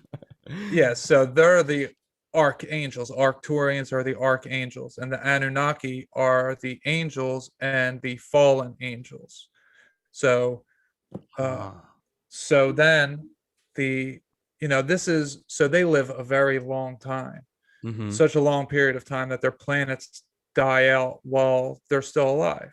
Not all of them from the beginning of time, Mm-hmm. but they outlive their planet. This always happens. And they moved from Uranus to Saturn. Then, you know, uh, okay, Uranus then burned out. They created the Anunnaki. The Anunnaki were on Saturn always. The Arcturians stayed on Uranus until it burned out, and then they met up with some new Anunnaki uh, on Jupiter. So, Hmm. so then together those Anunnaki and Arcturians, the remaining, they created the Igigi and put them on Mars. The Igigi we would know as the Greek gods, the Roman gods. Wow. Okay. So they they Lucifer is an Igigi. So Wow. what they created 200 of them to mine gold and Mars to save Jupiter because Jupiter is Nibiru. There's no Nibiru. Jupiter is Nibiru. Uh, and so they were mining gold to save Jupiter, but obviously it didn't happen. Mm-hmm. Uh, so what ends up happening is Lucifer left Mars for Earth, essentially, and the Anunnaki just let him go. So Earth existed in itself, and there's creation here, but no, uh, what was it? No intelligible uh, consciousness. So Mm-hmm. there's two types of It's all consciousness. animal consciousness. Yeah, unintelligible, which is plants and animals that Mm-hmm. they just do. They're not their own individual. They just do. It's They're like a unintelligible. program almost that, yeah. Yeah, There's no yeah. So ego. yeah, they're the first two layers, and then the third layer is now what we are. But the Ajiji were higher, the Anunnaki were higher, the Arcturians were higher. Mm-hmm. So Lucifer comes down here as the bringer of light, the bearer of light, because Mm-hmm. do you watch Rick and Morty? Mm-hmm. Okay, the episode. This one episode grossed me out more than any other. When uh when Rick's daughter, the mom, Mm-hmm. she had this friend, this little boy who she left in a room, and he started having sex with everything there and then eating Oh all yeah, that one was a gross that. episode. That's Yeah. Lucifer. That king is He's Lucifer. the Oh my god, that makes a lot of So sense. he ate. Jesus. So what ended up happening was all the intelligent ones that he was just having sex with everything that was here, and he was Mm-hmm. eating things that were here, Eating the and offspring. yeah, so he Yeah. so he had either his offspring looked like him and were not intelligent at all. They had no intelligence because they were baseline second level intelligence, second level of consciousness, Mm-hmm. or they were as intelligent as him and they were retarded looking. Sorry, excuse my Mm-hmm. language, but Mm-hmm. they looked like they Yeah. had something, but they were Yeah. intelligent. So he Yeah. ate that. He ate them in favor of the better looking ones that he would then have sex with. So Wow. he populated So the earth. Yeah, yeah. is And that I what got is this like a story of like unconsciousness, whether there's these unconscious human beings? Is like are they well, I guess they could be that somewhat that they're growing. Yeah, the and unintelligible offspring? yeah, and all of that, and consciousness is always growing. You do Mm-hmm. start off as a planet, you're dirt and earth, and you're everything. Yeah. So it's it's just a natural progression for it to eventually happen. Well, it starts with fire, right? The elemental sequence is fire, which might be the like the sun or whatever, or just like the burning, The spark. the spark at the beginning. Then you go into earth, and you are those planets, and Yeah. then you come up into air, which is the Yeah. gas that surrounds You the planet, swirl it all around. and then water is the last element, and Yeah. that's where life actually manifested. Right, first was through water. Well, actually, here I'm about to blow your mind real quick. Okay, So, yeah, please do. so it's You're actually already. so well before fire, there's ice, and the fire actually melts the ice and Oh, that's interesting. makes it water. The Song of Fire and Ice. Yeah, yeah, The frozen, the crystalline structures, it melts the crystals. yeah. It needs the fire. Interesting. Water needs both fire and ice to exist, because without the other, then it is just it isn't Wow. it isn't water. That makes complete sense. Uh, but so back to Lucifer uh populated the planet with are you there? It's freezing up. Of Yeah, oh course, no, I mentioned I think it's supposed to Lucifer. be. Yeah. Yeah, it's been good this whole time, right? Yeah, yeah, it's been And pretty then, good. Yeah. man. All right, so he populates the planet with these very good-looking but very unintelligent beings. Then Mars starts having issues because there's not enough gold to restore Jupiter.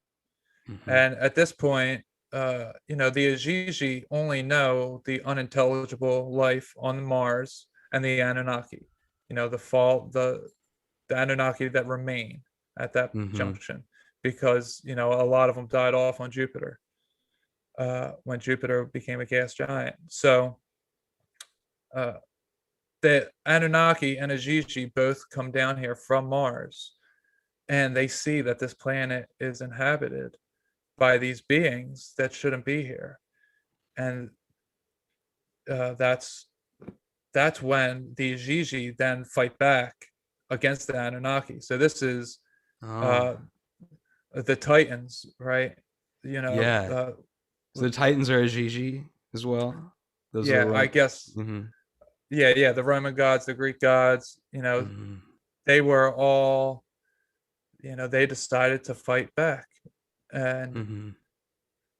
you know, uh, they don't want to take the Anunnaki shit anymore. They're like, there's beings less intelligent than us, and they're having way better lives than we are, because they're just running around getting to do what humans do, but they don't have any sense of intelligence in them, that life is, and they just do Hmm. whatever, and it's so joyful for them, but they just Yeah. have sex with each other and eat fruit, but they're all the children of Lucifer. So what happens Hmm. is that the Anunnaki and Ajiji, the fallen angels and Hmm. the Greek gods, start uh, having sex with the beings that were here, and then they created us humans. Wow. So we're like the descendants of those characters or whatever version of them actually existed who were like the children of gods and humans like Yeah, Hercules yeah, or mm, yeah. The, wow. the daughters of man, which they knew Lucifer was their god, but they knew that he was physical with them. The daughter of man and the sons of God, because all these beings came down, and the Mm, Anunnaki knew more. They were further advanced than Lucifer was, because he was only a Gigi. He was created by them. So, mm-hmm, so they had, it wasn't just humans that they created, but it was Nephilim, and it was Bigfoot, and mm-hmm, and they experimented with us, and they created Anubis, dog-headed people, mm, and they did all sorts of stuff. But then Arcturians, the remaining few Arcturians, which are the archangels now, who they were given eternal life, but with the responsibility that they had to protect the lowest form of creation, which is us, the lowest form of intelligible creation, from their creation, mm-hmm, because they created the Anunnaki, they created the Gigi, and so on and so on. But so it was their fault. So they, there's only a few of them. They were tasked to protect us as archangels. And you have angels, that some Anunnaki that didn't fall are still angels, and some of them have wings and some of them don't. And then the Ijiji, none of them had wings at all. And then you see us, we don't have wings, but we got shoulder blades. Mm-hmm. uh, Right. but what are they there for? That's from generations of not being used, because Mm. everything was created, in a sense, to be ruled over by. And what are we creating now is the AI. and Mm-hmm. and what is AI? It's intelligence without Christ consciousness. So Mm-hmm. it's anti-Christ, it's without Christ. Yeah, that makes sense. AI as Yeah. Antichrist. There, those Antichrist. letters Yeah. are right in there. The first Right. one and the I third to see it. last. As you said that, I saw that and I was like, that makes a whole lot of sense. It just literally they literally just are an antichrist because there's no Christ consciousness within them. Mhm. It's like it's a machine. It's a Right. machine intelligence. Right. And we want to rule over Mm-hmm. that, but that will end up ruling over us. So, Mm-hmm. we're in this pattern where we're the lowest form of intelligible, uh, consciousness, and Mm-hmm. we can reach out past anything to God directly, and God can take care of us. Or, you can reach out to these beings, you can sacrifice, so many different things, in order to reach these beings. Not necessarily that you have to kill someone, but you have to Mm-hmm. give them all of your attention Mm-hmm. for, you know, this ceremony. I have to, they'll, Right. And you yeah, do that by tuning into the feeling of it, yeah, right? The resonance and just guiding into that. yeah, yeah. So, Wow. yeah, we aren't, equipped to be worshipped, or, to give, to have people give us praise. We aren't equipped for it. There's an energy about that type of emotion, that type of feeling. Uh, Mm-hmm. there is an energy that we can't contain. So, I like to use Jesus Christ as my personality of God, that I give, my Mm-hmm. praise to. I Mm-hmm. either talk about God or Christ or Mm-hmm. Jesus, and Yeah. it's all the same. But I choose that because, uh, we can get rid of that praise. So any praise that comes into us Mm. goes We directly give. through us. That energy, yeah, goes directly off Ah, us. So when someone says, like, all glory to God or all praise to God, it's not because God is selfish and God wants to be praised, but we aren't equipped for it. So God will yeah. take it from us. We are a channel. Right. So by Right. then we enter the stream. It's purely yeah, because if we're trying to take it on, we literally can't. We become like a block in that flow. We become the literal rock in the channel if we're trying to Yeah. absorb it all. But it doesn't get into us because we're just like a rock. We're not absorbing it, right? Yeah. So we move that self out of the way and say all glory to God, and Yeah. then all of a sudden you're a clear channel and you actually feel that energy because you're a part of that flow now. I don't know if that is like that ecstasy is being in the current, or is that God now giving it to you having processed it, or what is that? I don't know if it matters, but Yeah. it's I mean, it just it's is what it is, right? it is what it is. It's just a beautiful way to think about it, and I love Yeah. imagining it, man. Man, this is a really really beautiful story that you've brought here, man. It makes so much sense. It definitely I feel it resonating on a deep level, and it adds structure to like that sort of vague understanding of the chakras that I had, but it makes it manifest in such a clear way with this sort of mythos that you're bringing Yeah. forward and enlightening me with, man. Like, thank you so much. Hey, This no is problem. really cool. I love having. I mean, I'm having a great time talking to you too. You're enlightening me on, a ton of different things, like just like left and right. I'm just like, oh man, it's just making so much sense. You Oh, know. thank you, man. The energies are just flowing. Yeah. This is really great, man. Yeah. So that's where you get your Saturn worship, is your sacral chakra, and Mm, the sexual worship, and then you got Jupiter is your ego worship, and that's why everything's been Mm. running. And Mars is supposed to be the heart, was blown up, because there was destruction. There was a Oh, battle, and the Earth is supposed to be the throat. It's supposed to be where we speak our truth of God. that makes Uh, complete sense. and then the Venus, you see God by your third eye's open, and then when you go to Mercury, uh, you are with God, I guess. And I Mm. don't really It's know. very near. It's very near God. Mercury, Yeah, yeah. thought, the intellect, the higher mind is this thing that's very very near to source. Maybe you skip Mercury, and I'm not There's sure. supposedly there's talk of another planet beyond Mercury called Vulcan that we haven't discovered yet. That's Closer to the sun. closer to the sun. Hmm. Okay, well maybe Mercury and that one are the. Remember I said there was two planets or two little lights Hmm. next to the sun, so maybe they're it, and maybe they're just. Hmm. Oh, You're yeah. So good. maybe it's just that's what those two are. I don't know. I never thought of. That whole thing with the planets being the chakras, that makes so much sense, and it makes so much sense with my metaphorical understanding of them when I look at a chart or something. Like, because like Pluto is sort of related to like Hades energy. So if you think of it as like that like thing where it's at the bottom, it's not out, it's at the bottom. It's like Hades is the Yeah, depths. It's the depths. yeah. It's hell in a way, but Pluto is like where we get like our deep understanding of truth, right? It's also related to Scorpio energy, the betrayer, all of that. It's like you found those true depths of meaning in like the hell that you entered into in your life, right? That dark night of the soul, that was perhaps your Hades moment, and that's sort of what Pluto represents, where the deep Okay. power comes from. And then that rises up through the shot. Yeah, so that would be then to Neptune, which Neptune is like the romantic mystic. Or what, I don't know what chakra that would So I be. guess I guess they would probably be your feet chakras, then your Yeah, footholds.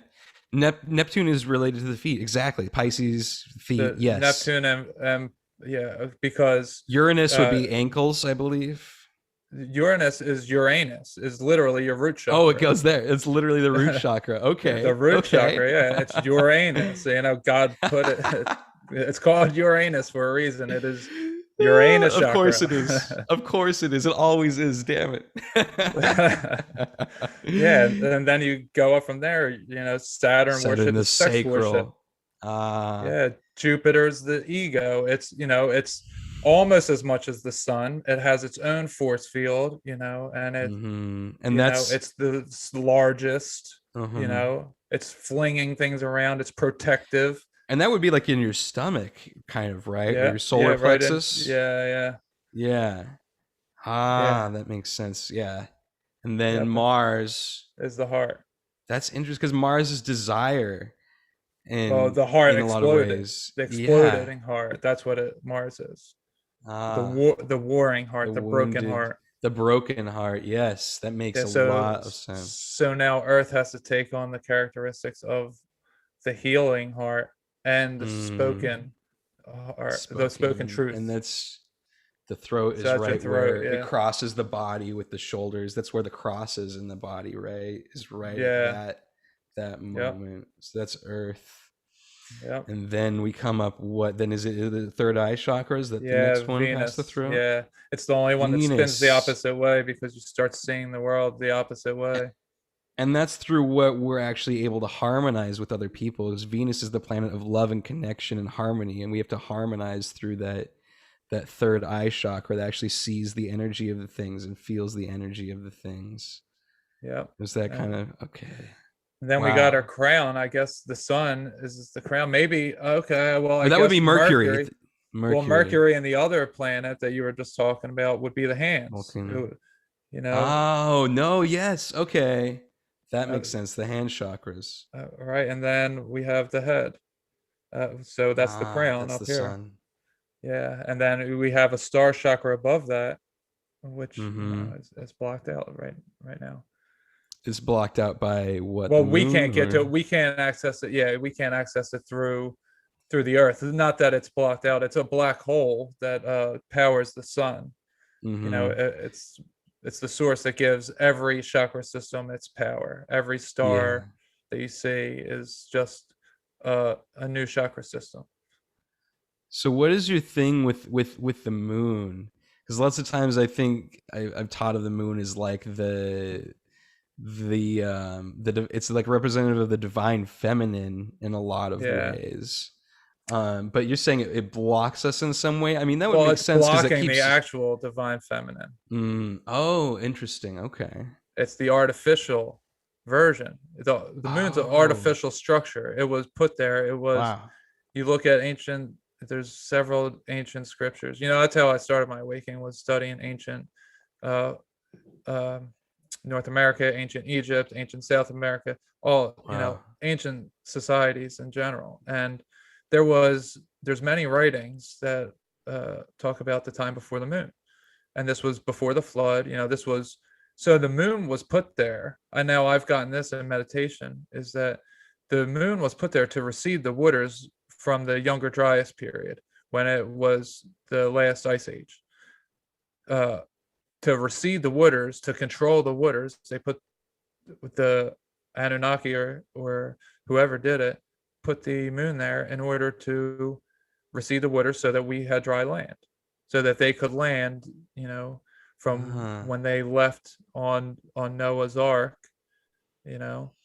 Uh, so so Interesting. the moon is an artificial structure, and it's The moon is an blocking. artificial structure built by the Anunnaki, you said? No, not Or not sorry. built. Sorry, I like It I'm was my brought brain is here. okay, got you. My Well, it brain was is getting brought here full, from man. it was brought here from whoever. I don't know if it's Anunnaki or the Gigi, whoever, but it Mm. was but So it it was put was here to make dry land because it was to all recede water the down here? waters. Pretty much. Yeah, it was the ice age. So everything Oh, was either okay. underground or in the water. So there was no living on Earth's surface at that time. Interesting. That makes a lot of sense, man. That's wild. Yeah. So what is it behind that structure then? What would the moon The star what chakra. that's the It would star chakra. it would be the black Interesting. sun, the black hole sun. The black hole sun. So it is the divine feminine. It is the yin and the yang. Yeah, yeah. The It moon is is. just, so So we when almost have like a twin solar system in a yeah, yeah, way. yeah, I guess so. Yeah. Yeah, Interesting. so when the moon is full, it's, so heaven is the sun. That's where truth is. That's, Hmm. that is, it looks like the earth in almost every way, but it's super bright to us just Hmm. because it's radiating truth and love. And, you Wow. know, so it's super bright to us, but that's heaven. Now, the moon that we see, now that radiates once a month. It's a full moon, right? And it radiates its own light. And what happens? Crime rates go up. You know, uh, Mm. everybody is up. Why is that? Because Hmm. energy is being broadcast to us from that, whatever that artificial structure is. Energy Wow. is being broadcast from us. Now, that artificial structure is a channel itself, just like anything else, just like the earth, just like Right. we are. So it channels, the energy is being channeled from somewhere, and it's just rejecting the actual light, and it's producing back the negative light. So it's taking our positivity Ah. to enlighten them. They're taking our positivity, our love of their things. The moon is taking that, and it's mirroring back to us all the awful things. So it's like The dark side. it's filtering out our energy. Yes, it's filtering out Hmm. and sending back the darkness to us. Interesting. Interesting. Now, this whole thing why the moon affects the tides? How you were saying because the Yeah, moon yeah. I probably mean, is the reason land masses exist. So when that's coming through, the water comes yeah. in more. I Well, don't yeah. I know. mean, it's, why does the moon sync up with the feminine menstrual cycle? Why Mm-hmm. does it? Uh, why does it sync up with water, but not all water, but Mm-hmm. ocean water? It's not lake water that gets the tides moved. It's only tributaries and river systems and waterways that are connected to the oceans. Why Mm-hmm. is that? I don't know, but Right. it is for sure all connected to that. That's very interesting. That's Yeah. very, very interesting, man. All right. We've done over 2 hours at this point, I think. Oh wait, no, because we started No, late. yeah, we started We late. Yeah. started late, but we're about an hour and a half in. This is a lot for me to process, Oh, man. could I just finish my music Oh story? yeah. Because Yeah, we please finish stopped. the music story. We did stop in the middle of that. Damn. We Yeah. could literally go forever. We're Yeah, gonna have to do this again, man. And you're gonna for be on sure. Will's podcast Yeah, I'm as gonna be on well. Saturday on the Wrong Work. Yeah, That's gonna be awesome. and I'm starting my own too, by the way. So Yes. if anyone out there wants to contact me, so I'm starting my own podcast. It's going to be called Godcast, the Goodness Over Darkness podcast. And my Hey, love that. Yeah, so the God, the Goodness Over Darkness. Uh, so if anyone is interested in sharing their story, being interviewed, you don't have to be on camera. You can, I don't know if I'm going to do video or not, but if you're interested in getting in touch with me, my email for it is the great chakra awakening at gmail.com. So the great chakra awakening at gmail, Love it, or man. the great chakra awakening 777 at gmail.com. 777. Yeah, so Cool, anyone can man. reach out to me. I'm I'll getting it put going. that I'll put that in the description too. Man, that would be awesome. I could listen to you just talk about this stuff for hours. So like you could do some amazing solo cast too, man. I'm really Well, looking forward to this. I think I might do some solo, but I think my girlfriend and I are going to do some filling in. Not always it's Nice. going to be a guest, but I mostly, I want to talk to people about their Yeah, stories of goodness over darkness. I love it. Because that's what helped me awaken was Yeah, here listen to the podcast and listen to people's stories, me too. and that's so I want to do that now for That's you know awesome, man. Start joining the family, connecting with people, building yeah, out this beautiful network of connected beings. I fucking love it, man. Hell yeah, for yes. sure. Yeah. So getting back to Yeah, let's the finish the music music story. story. Yes. All right, We went on a so long journey there. yeah, I loved it though. It for was sure. beautiful. Hey, that's my life, man. It's I just ride the waves. I love it. Um, so where I left off was I'd come to that blue screen on the left versus black screen on the right, and I picked Kanye. So Mm. what I ended up doing was, I was scared away from listening to any gangster rap anymore, and I was scared away from listening to the free will stuff that was, it was fun, but Mhm. I made a choice. I felt, and that psychedelic therapy, I made a choice with God, and I chose only holy type of music, only music that God would listen to. Like if God were in human form with me, if God was, walking around behind me, seeing what I'm doing every moment of the day, what would please God? So the only album I listened to for the next 2-3 months is Jesus is King. And Wow. or I would play the healing tones, Mhm. 528 hertz, Mhm. 963 hertz, all of them, 417. It was Mhm. either that, and if I wanted some actual music, that I would listen to Kanye's album. Mhm. So it was like 3-4 months, maybe. No, I'd say about 3 months, maybe like a little under three, but just around there. And then the album Jesus is Born by the Sunday Service Choir comes out, and Sunday Service Choir does the background singing and Jesus is King. So I was like, okay, I took that as a sign. I'm like, okay, I can listen to this. I know I can trust this music. So then Mhm. they're the only two albums I listened to for a long time, and I was working out strenuously all last summer. I got laid off from my job because of COVID. So Mm-hmm. gyms were all shut down. Mm-hmm. So what I was doing, I was going to my local track, and uh, I would take off my shirt and I would get all this vitamin D, and I'd work out. And uh, it's like if anyone's ever looked into MK Ultra, it's like the reverse of that was I was doing to myself. I wasn't. Mm-hmm. It was like I was hypnotizing my spirit. Mm-hmm.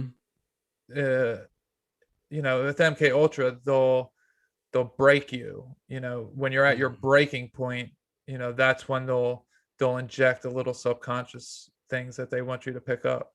So I was breaking down my body physically by working out exhaustively, Right. and I'm having the sun beat down on me, and I'm just playing this music. So Mm. I worked out for a while only listening to that music, that album, Jesus is Born. And uh, it was so amazing every time, because I'd finish working out, I would be running, I had 130-pound barbell or dumbbell that I do with all my different stuff, behind the head, everything, just with one. Mm-hmm. So it took a while, but Yeah. I did it all, and it was like I was breaking down my physical self in order for my spirit to speak. And when I Yeah. would finish working out, finish running, I would meditate for like the last 3 songs, and it was just so beautiful. So what ends up happening is I come down to Georgia on the 4th of July, and that weekend, and I had needed something to listen to.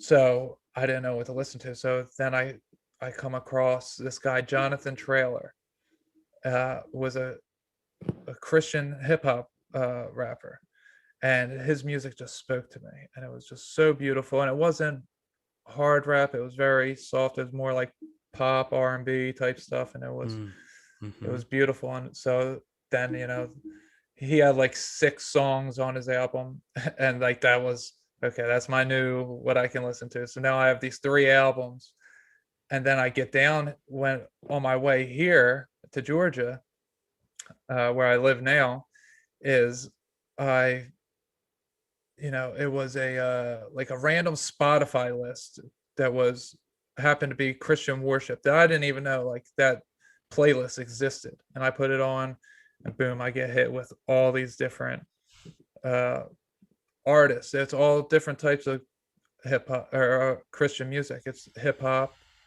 and it's worship, and it's just such beautiful music. And the thing Mm-hmm. about it is, at that time and still now, I'm not a Christian, but what they talk about is they talk about what I'm going through and my awakening, all of everything I'm going through, but they center around Jesus Christ. And Mm-hmm.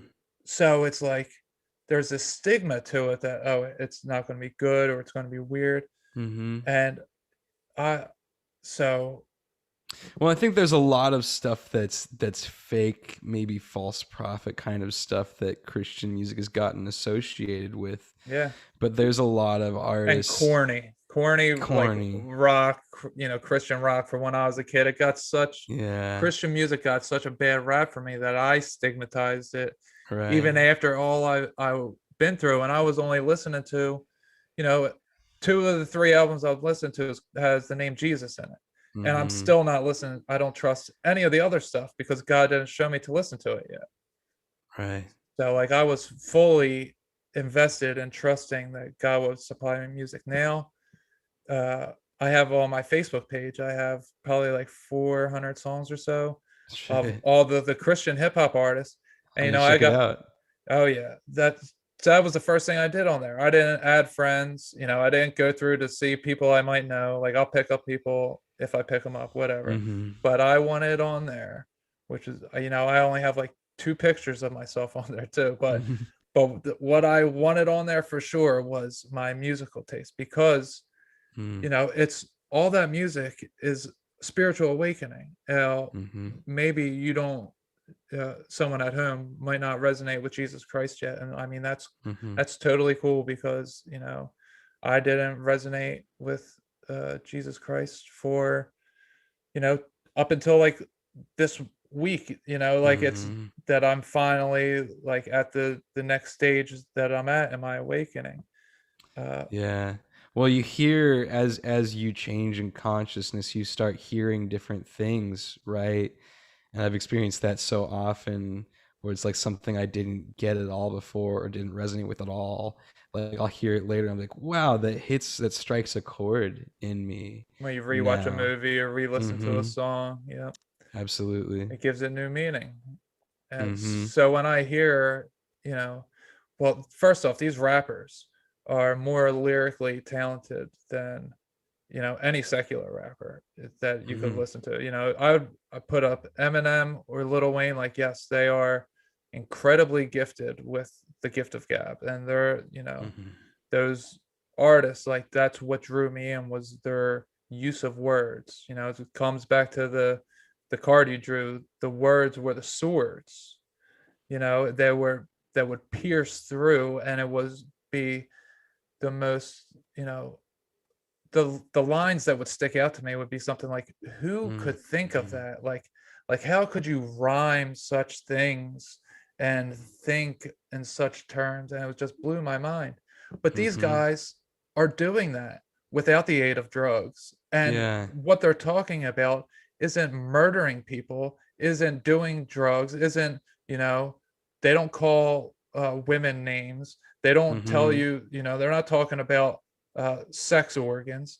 We're talking Mm-hmm. about their awakening, Yeah. and their awakening just happens to be with Jesus Christ. So, if someone wants to discount listening to that music because they Jesus Christ helped awaken them, then Mm-hmm. you're judging a whole. I was judging a whole set of music based Mm-hmm. on the perception that it was going to be corny, and it was. I mean, I'm telling you that these guys, if they got airtime, like you might have heard of Lecrae. I think he's won Grammys. No. He's done songs with like John Legend and Waka Flocka Flame. Wow. Okay. Yeah, So so he's in. he turned from, he's been a rapper since like '02, uh and he turned into a Christian guy in like Wow. 2012 or something. Mm-hmm. And he started a record label called Reach Records, and now, it's funny. He's from Atlanta, and I tell you, I read the synchronicities. I'm in Georgia, and it's not only that, but he just signed this rapper, little white kid. He's like 22 years old, from Brunswick, which is an hour south of me, which I go to, for my job. I go to Brunswick often, and there's another guy named KB, and he's from the Florida Panhandle, and I go near that area. I don't go into the Florida, but I go Mm-hmm. near that area, and they all, they speak Spanish and English, and I've been learning Spanish now for 2.5 years Wow. on Duolingo for no reason. And now I'm a truck driver for a company that, I work for a Mexican restaurant supply company, and I Wow. go to Mexican restaurants, so I have to speak Spanish now. And I was learning Spanish for almost 2 years Just on before a I, whim. yeah, just because yeah, just because I guess I've, God told you to. yeah, exactly. That's funny that you say that, because Wow. that's what I used to tell people when I started working Mm-hmm. out, when I start learning Spanish. I'm like, God wants me to do it. And Mm-hmm. so now it's funny that, the exact area I'm in, I'm like the center of this triangle uh of people, but they're all they speak Spanish and English, and they worship Jesus, and their lyrics are, their wordplay is just so incredible, and the stories that Mm-hmm. they tell. And it's like, it lines up exactly like I was started the story with. Is It's the soundtrack of my life. Yeah. Whatever album I'm listening to at the time, it resonates with me on such a deep level. And Yes. like I say, I'm always, when I'm driving, I'm listening to music, and I'm a clear channel, so I'm getting in all this information because uh it's right Yeah. there for me, because the music is taking me to a heavenly place.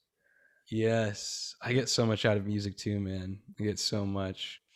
And yeah, it can be programmed in there in the words. You know, a lot of really great artists have words that just resonate at a deep level. You know, when you're saying like Christian rappers, I think about like Chance the Rapper, right? Who Yeah, speaks well, about there God. was, yeah, there was actually just recent talk, like, is Chance the Rapper becoming a Christian rapper? It's like, but He's you kind know, of always been in a I way. I never listened to him, so I don't Oh, know I his love. Yeah, stuff. he's great, man. He's really his Yeah. music feel has a feeling of Okay. spirituality to it. It's very very soulful music, I gotta and he check says him out. he speaks about God a lot. Yeah, you would probably like him, man. Um, Okay. Coloring Book was one of my favorite albums. It's beautiful. Yes, I got like Andy Mineo. He's a New York guy, so he's got that accent, and he's got that flow. Cool, There's just they run the gamut. awesome. It's the group called 116, so it's Lecrae's label. Reach Uh, Records, Reach Records. Group name is 116, and there's all these mhm. guys, and man, it's like they were all put there, Yeah, not specifically for me, but them all being put there and me yeah. finding all of them is not In a coincidence. way, specifically for you. Well, In a yeah, yeah, of way, course, yeah. yeah. And that my everything for is specifically made for me in my life, Hmm. just as it is for everyone else. It's Right. all tailor made. And man, like I was really into jazz for a while. So it can come through not even like you don't even need words Right, when you have the right. spirit flowing, right? I think of like John Yeah, Coltrane and I Love Supreme. That's one of my favorite albums. right. It's something I've gotten so much God juju from, like that it's so beautiful and I feel so much and he's saying so much, but he's not even using words, right? He's just using a saxophone. But he spoke about the album as a poem to God. He made a poem to God, but through just tones and It's textures and sounds. And he had all these notebooks and all this musical theory that was all about the circle as well. And the patterns he writes in there are almost like they look like mandalas, but it's like a chord chart. And he it's I don't know, it comes through in many forms, I guess is what I'm saying. yeah. That's I uh, mean, whatever takes you to that flow state. mm-hmm, If that puts you at, so your flow state happens when you're at the peace, love, and joy. mm-hmm, That's your flow state. That's your natural state. So yeah, anything outside of that is not you. It's not, right, it's your ego picking up on mm-hmm, this. So if, when you listen to jazz and it puts you have your mind clear and you're just feeling so good, mm-hmm, that's what it's all about. That's putting you exactly yeah. at the vibration of heaven that you want to be at. Yeah, man. And like you were saying earlier, how like I think you were talking about another rapper how his music went a lot of different directions, a lot of different feels. It was filled with this rich tapestry of like Yeah. rock sounds and Uh, softer sounds. yeah, Was Travis that Travis Scott. Scott? Yeah. Yeah. Yeah, that's like music is like that for me too. I love everything and I can find it in all like every genre. It's more about the person than it is about the genre or whatever it is. It's like, are they a Yeah. clear channel for spirit? Like I love like a Death Heaven too, which is black metal, Oh, and okay. some Death Heaven songs. I get that feel from. There's this song called Dream House that's just like absolutely beautiful and takes me to that place too. But it's fucking like Yeah. Hey, which is like, you know, if that's what gets you there, yeah, it just depends. And I have a playlist with all that stuff, and it goes between all these different genres, but it's all these different people I feel that vibration through, and I kind of love that when it's all mixing together. Oh I think yeah. that's what takes me to the highest place because every shift in texture or genre or whatever is like a catapult or something because there's that Yeah. bigger space, that tension between them. It travels a further distance, and so a catapult sort of higher Yeah. with that, I I think. I do that all the time too. My girlfriend actually, like, Uh, she doesn't like all the harder rap songs that I listen to, even though they're Christian. It's just the sound of it. It's a little harsh for her. Whether it's the beat or the flow, whatever. She's just not into all of it. But I'll have like one real, like, hard song coming on, and then right after it I'll have like Jesus is Born gospel music being played, and she's like, how do you go from like all over the place like that? I'm like, I just, I put shuffle on my I press shuffle on my playlist and just let it play. And that's how, like, another thing, I Hmm. just, that's how God speaks to me. I Right. Yeah, you can give that opportunity there, like shuffling your tarot deck, but with Yeah, songs. yeah, and it's Yeah, like, man. because all the songs, and it's always, it's always a synchronicity that, Hmm. I'll get to the top of the bridge right at the crescendo of the song, and then I'll start going down it, and the music, the bass will drop or whatever, Hmm. something that always matches up, is, Wow. and or it'll be three songs in a row, or about this one specific, maybe I'm having a rough go with somebody. Maybe me and my girlfriend are arguing, right? And then it's like three songs in a row, like, you should say you're sorry, basically, is what what the songs would be saying. And it's like, oh, that's a sign, like, yeah, go say you're sorry.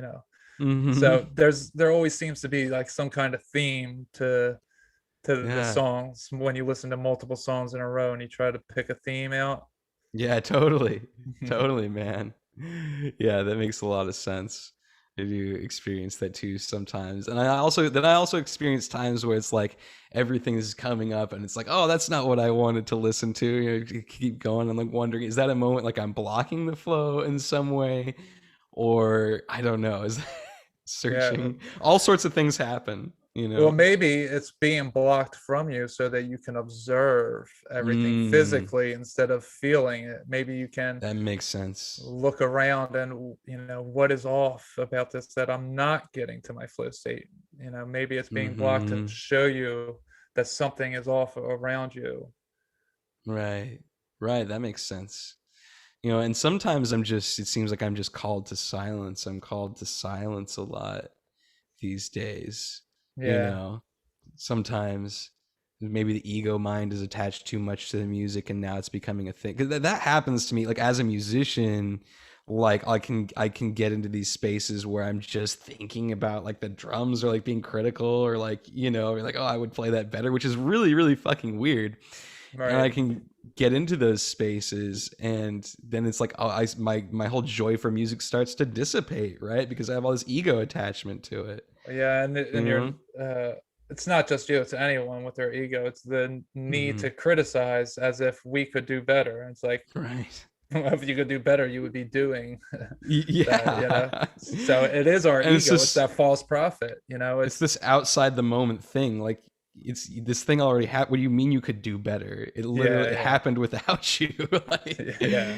you know? And the false prophet's just sitting there saying, oh, well, telling you why you shouldn't be enjoying it, instead of just, just letting the music flow into you, like the spirit just flows into you and just enjoying it. Hmm. We got a comment here from this is hilarious to me.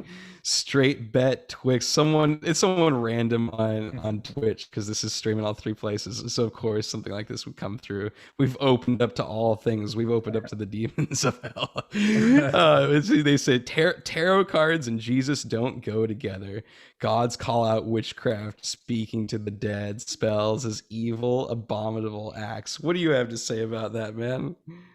So I'll say that I don't practice tarot cards. I don't practice Mm. uh, astrology, but I also don't practice Christianity. So, Hmm. Yeah. so you want to put one thing in a box. Why Hmm. why are we boxing it? Why are we limiting Right. something?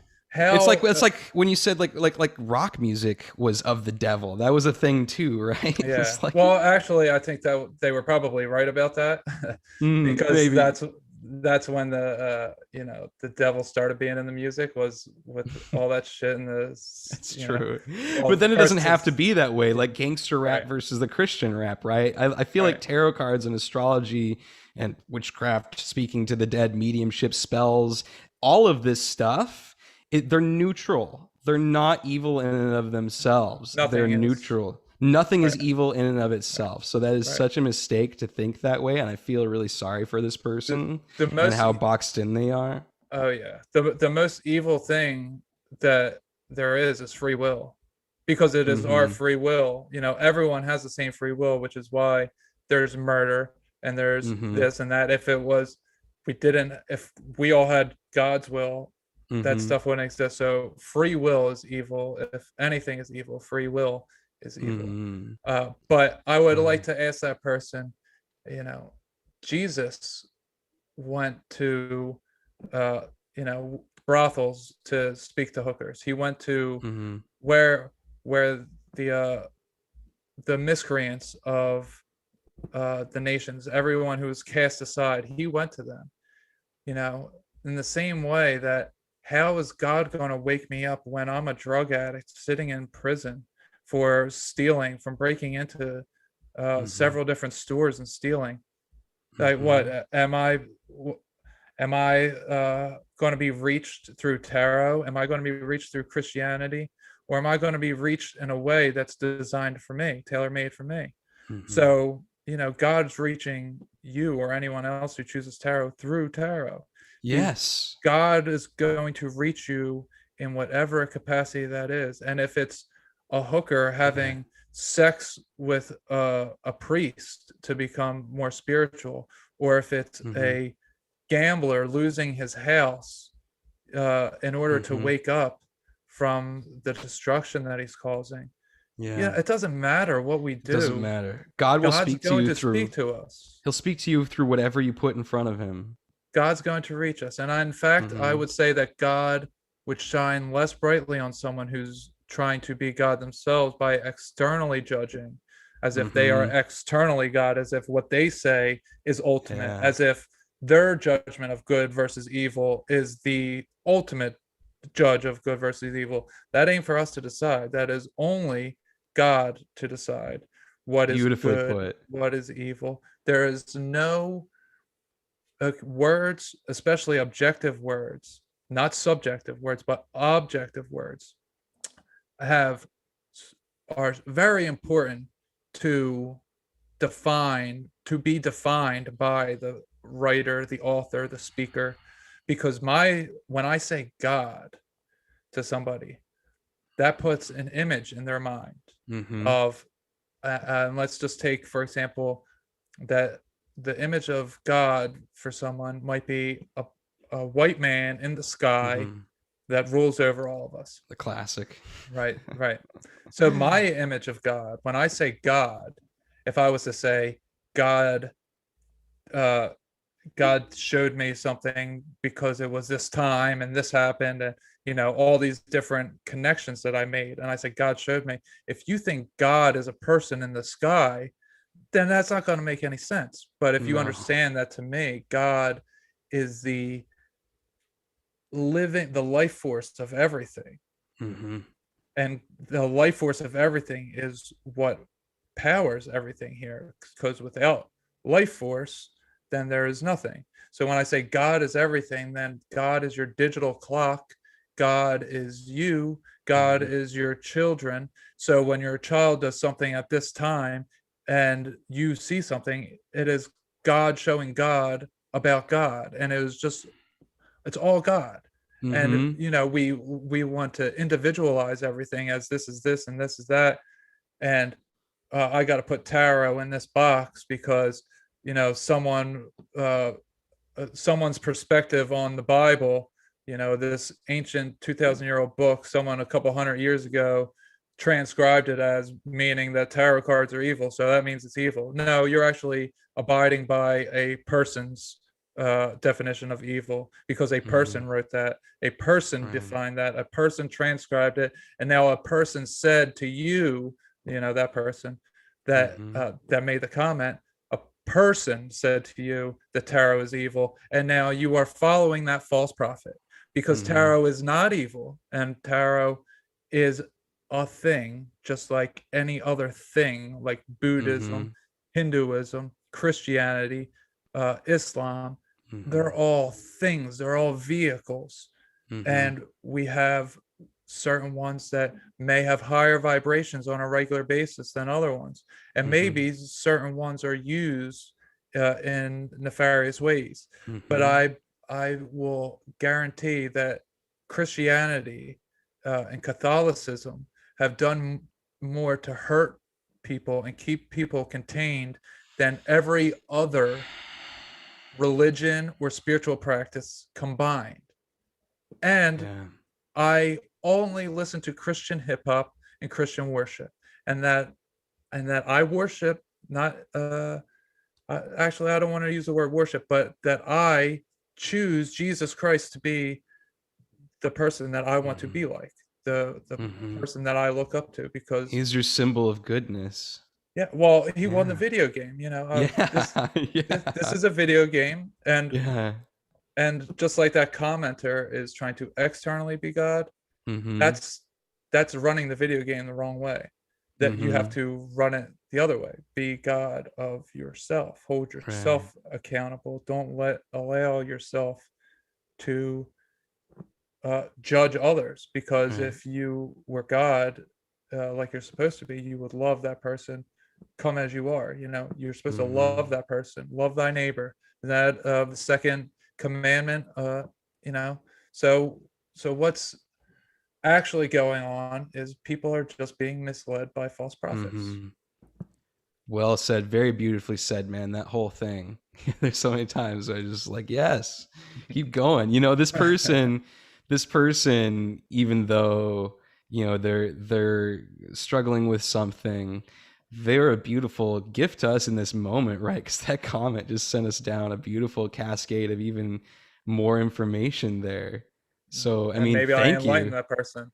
Maybe, man. I hope so. Thank you, this person, for like Yeah, thank you. participating with us at truly, like, Yeah. as a part of God, as a part of the simulation. So I would say that God gave us all discernment. So how can we define good and evil if we can't define good and evil? Hmm. Uh Adam and Eve tried to by eating the apple. They wanted to define good Hmm. and evil.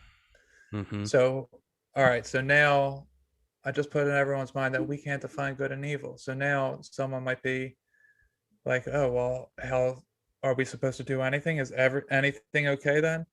And my Hmm. answer to that would be, when you do something wrong. You do. If you walk past a piece of trash on the ground, you know it. That you didn't pick it up. Hmm. If you litter, if you say a curse word, there's a feeling, Hmm. there's an energy, there's a Yeah. knowing there. There's an And you're energy in a only knowing. lying to yourself. Yeah. So Hmm. when something feels awry, if it's good Hmm. or evil. If am Yeah. I doing this act? What does this feel like? Am I going to feel love, or am I going to Hmm. feel hatred? Am I hurting someone or something, or am I Hmm. trying to unite? Hmm. It's so the way that we determine good and evil is discernment Hmm. through, you got to lose the influences from the external world, and you got Hmm. to meditate a little bit. You got to, or whatever your form of the Just flow get state clear. is. Get Yeah, clear. get in Hmm. your flow state, get clear, and you can start to see, oh my god, like the most horrible things, like me listening to that music, for example, Hmm. repeating those words that Eminem and Lil Wayne would say, of murdering people and drug abuse and just Hmm. and rape, and so like the worst things, Hmm. and I'm repeating those words over and over to the point that I memorize every single song, Hmm. and I'm repeating that stuff over and over. That's evil. Okay, Hmm. ladies and gentlemen, that is evil. Tarot is not evil. Tarot is a set of cards that can, Hmm. yeah, evil can be used for it, just like music, Just like or good, religion. yeah, goodness can be used for it, just like anything else. Tarot Hmm. and nothing on its heels, It can on be itself, is evil. like the sword. It can be a tool of subjugation or liberation. It can be either. The Right? sword is a neutral thing. The word is a neutral thing, Yeah. and it's just the way you cut with it. Yeah, yeah, for sure. Just everybody's got to use their own discernment, but I'll let everybody know that when you die, you go to a life review, and that is, the Ebenezer Scrooge thing, where you're taken to see how you were at this time, and you are objective. You have an objective truth at that point. You're no longer biased. You don't have the perspective that you do in the moment, and you Mm-hmm. understand when you were wrong, why you were wrong, and you see how yourself treating people in the wrong way, or you see yourself doing the wrong things. And Mm-hmm. if you see enough of these things, it makes you want to come back to the life and say, no, I want to do that over. And then you Mm. reincarnate.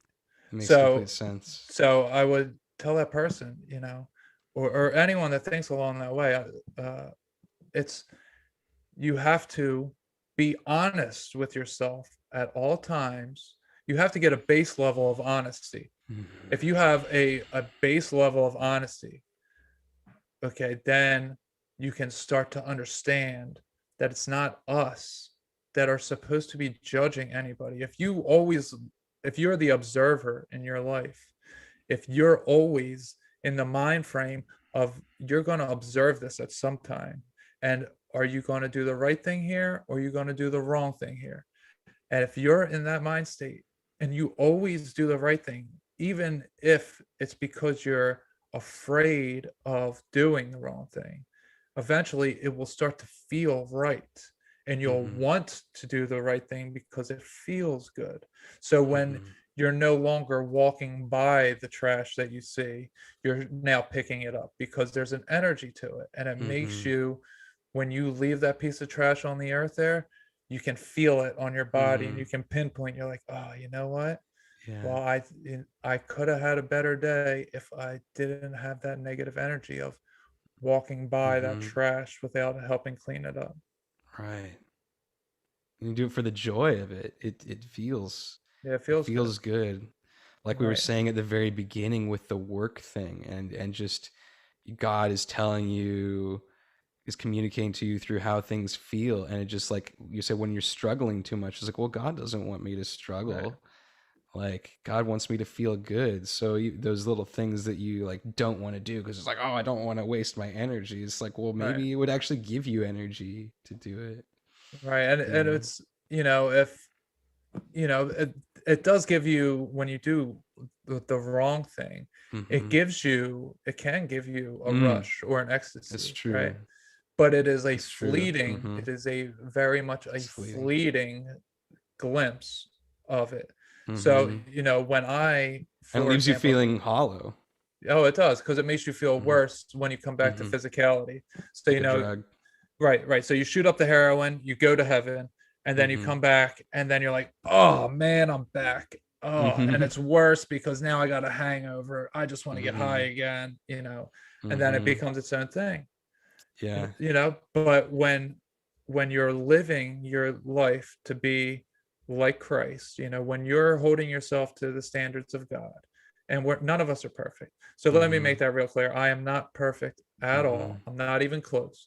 But what I try to do is I try to be like Christ would be in any given situation that I'm in. I always try Mm-hmm. to stop and think, and it doesn't always work. Or sometimes, you know, Jesus is flipping tables Mm-hmm. because we're just not going to have it. So I'm very fiery, and Mm-hmm. I'm not going to stand for evil uh, Mm-hmm. at different times. Evil Sometimes that it's right. I've discerned. Mm-hmm. Right, Mm-hmm. right. So I will not back down from certain things because uh, it's uh, I feel that I shouldn't. So Mm-hmm. it's not necessarily, no, arguing does not feel good, and Mm-hmm. arguing does not, it might not help. And it's not that Mm-hmm. I want an argument of yelling or Mm-hmm. name calling and that, but Right. it's, I want to have a conversation about it. I want to Mm-hmm. talk to you about it, the Right. meeting of the minds, so that so you can understand my point of view, Right. and why this is something that's important to me, or so Yeah. that I can learn why this is important to you. Yeah. That's how I try viewing it. So, Yeah. I'm not perfect by any stretch, but the more uh, godlike or Christ-like that I become, when I'm doing the right thing and I'm in that flow state of doing the right thing, the joy that it brings me, to help someone, uh, Mm-hmm. that, and it's not because I'm getting to give my assistance, like I'm getting to do something, but it's the joy that you bring on someone's face. I was Mm-hmm. a softball Mm-hmm. coach and a basketball coach, and it's Oh, nice. helping those kids, yeah, of young girls. I have an Mm-hmm. 11-year-old daughter, so Wow. yeah, and even I coached soccer at one point, but and I was no good at that, but it was, but just the joy that it brings, helping someone Mm-hmm. achieve something, like seeing potential in someone and helping them Mm-hmm. reach that potential, and you know, the adulation that you feel, the joy that you feel, like, and it goes from, you are the child and you struggle for something, and then finally, you get that teacher that teaches you the right thing, and then it clicks and you're so Mm-hmm. happy you pass your test and whatever. Well, Yeah. that's what I like now doing, is I want to be that teacher, Mm-hmm. uh, in Mm-hmm. a metaphorical sense, not necessarily that I have to be teaching, but Mm-hmm. when I see someone struggling with life and I say to Mm-hmm. them, I give them some advice like, hey, I've been through a similar situation before, and this is what helped me, Mm-hmm. and then someone gets through it. It's like, that's the heavenly feeling of shooting heroin. Yeah.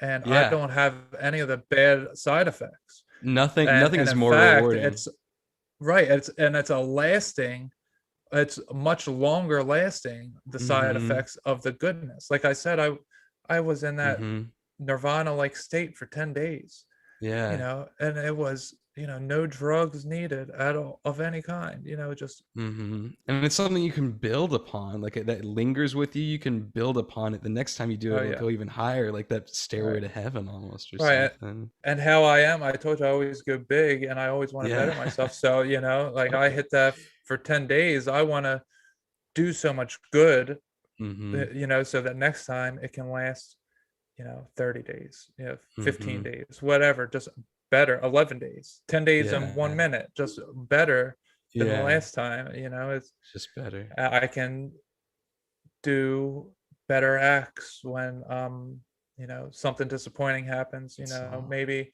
instead of letting out anger, maybe I let out some sadness, Mm-hmm. because the anger doesn't work with this person and they keep making me Mm-hmm. angry. So maybe, Mm-hmm. maybe let, instead of my anger being what anchors me, let the true emotion come out. And if it's sadness, let that come out. If it's a confusion, let that Mm-hmm. come out. Just be true. Be Don't true. be egotistical. Yeah. That, It always works better. oh yeah, It always works better. And yeah, yeah. we're always human. We're always perfecting. We're always doing that Virgo thing of self-perfecting. That's kind of the point of being here, I think, in a lot of ways. And better is always available to us in every moment. You can always find something to, even just like the littlest thing, to improve in the moment and get that little shot that you need to start spiraling upwards. Man, I was gonna go somewhere with that, but we got a lot of stuff coming from this Twitch person, man. We got a lot of What they stuff. say. Let's see. I kind of love this. Okay, so we got like 5 comments here. The first one they said was, the definition of sin is missing the mark, which yeah, of course. Well, the Sin is what definition. separates. I was going to say the actual definition of sin is knowingly committing evil. That's Mm-hmm. God's definition, and not man. I So think, that yeah, person right, because he's again is referring looking to to the. people. Yeah, he's referring to like the archer's term of sin, missing the mark, which works metaphorically, but yeah, once again, like you Yeah, said, it's a human definition of right, a broader concept. right. Yes, he is able to reach those in sin. Oh, sin is what separates us from God. Yes, he is able to reach those in sin because we have all sinned. Therefore, he has to be able to do that, or else we would all be condemned. He himself says what is good and evil. In the Bible, it says those things that I said above are evil, and what he says is true. Well, once again, the Bible is a man-made creation, and it can be used for good or evil. And second off, God, as we've been talking about him, it lives within you. And anytime you're looking outside of yourself to these human made creations, instead of looking to God for your answer of what's good and evil, you're probably missing the mark, sinning yourself. Right. Yeah. Yeah. What was that second to last comment? Can Oh, you in read the it? Bible, it says those things that I said above are evil and what he says is true. Right. So, it may say that in the Bible exists now, but you have to remember that each person interpreted their own version of events, just like you are interpret how you should live your life. I interpret how I should live my life, and this person interprets how they should live on Twitch. It was people Mm-hmm. that put that together, and the version of the Bible that was first available, uh, there's a lot of, uh, I think it's 613 laws actually. Mm-hmm. So, you can't just pick and choose which one you want, and that's only the Torah. But if you want to talk about the Bible in its entirety, it's never been an entire piece because Mm-hmm. there's different canons that were left out, were Right. altered, were changed. If you want to go back to the original New Testament materials in their original forms, well, none of us could even read it because they were all in Mm-hmm. ancient languages that don't exist anymore. Now, maybe Mm-hmm. maybe there were certain versions in Hebrew or Greek, Mm-hmm. but I think mostly we come from the Greek version, right? right, yeah, I think that's Mm-hmm. where. But it's how do we know that that was the first version that even existed? It's like a All we game of know is what telephone. was right. They're just people. The Mm-hmm. Bible was It's people, God man. talking 2,000 years ago. Now, Mm-hmm. times have changed, and God Mm-hmm. talks to us through the internet and through Mm-hmm. our music, and it's Mm-hmm. and through tarot cards. Right. It's the same as anything else that the times Anything change. man-made. Yeah, the And times and change. the Bible is a beautiful spiritual creation, right? But it's still man-made. It's still Mhm. man channeling God, just like the Christian rap is or anything. And it's Right. never going to be whole and complete because we can only make a little slice of the thing. You know what I mean? And it's just And all this stuff down here is man-made stuff, and yeah, it can represent God, but it has nothing to do with the true God, which is right. always a shifting thing. And the Bible's so magical. It's a book of astrology, a book of astronomy, Mm-hmm. a book of allegories or Mm-hmm. metaphors. It's a book about you. It's a book of physical places in history and Mm-hmm. events that actually occurred. And it's all of these different magical things that I could put up, you know, uh, Mr. Astrotheology, or I could Mm-hmm. put up anyone who has studied it in their realm, and they'll tell me why they're Mm-hmm. right about what the Bible is. But I'll tell you, it is all of that. And why is it Mm-hmm. all of that? Because it is. That's how God works. It is Yeah. all, and it's the It's all most things at magical once. book. Yes, this is the most magical Yeah. book. But you have to you can't read every word as literal. It's all interpretation. See, we are all just aspects of God. We are all Mm-hmm. personalities of God. And Mm-hmm. just like how we have all these different emotions, all of our emotions have their own personality. Mm-hmm. And God has us. We are the emotions. We are the Mm-hmm. personalities. You Mm-hmm. know. So, however someone interprets it, it's correct for them and their truth Mm-hmm. because they are God just as much as the next person is. So for the person saying the comment and spending their time arguing about it, you know, if if that's true for you, then stay away from it. Mm-hmm. But you're not us. Please allow us to live our lives, and we Mm-hmm. can make our mistakes Mm-hmm. and allow God to correct us because God Beautifully said. knows better than all of us. And Beautifully said, man. I think that person would agree with that at least. Uh-huh. I think so. They're saying a few more things here. There's one that down here that says I agree with most of. I'm gonna go through the rest of them, but like, yeah, beautifully said, man. They Beautifully said. agree with the information that they allow into their Right. box, and then Right. when the box is unfolded, it's like, oh nope, I don't agree with that. No. But it's actually all Yeah. true. It's all my truth or your Everything. truth. Everything is true. Everything exists, right? And it's all just which perspective you slot into in your littler self. But everything exists. It's all true. All is all. And Hmm. I thank you for all the comments. Yeah, I do appreciate the Who that person is. participation. I do, Yeah, I do. I enjoy got it. to admit, some part of me does love a little fight. It kind of fires me up a little bit, so I do appreciate that. I appreciate them putting some energy into the system. Man. A Well, little. and I like correct speak. You hear Joe Rogan say you can't Mm-hmm. censor something. You don't want to censor incorrect speak. You want to Yeah. correct the speech. So Yeah. I like when someone like that were presented with an opportunity. We could look away or Mm-hmm.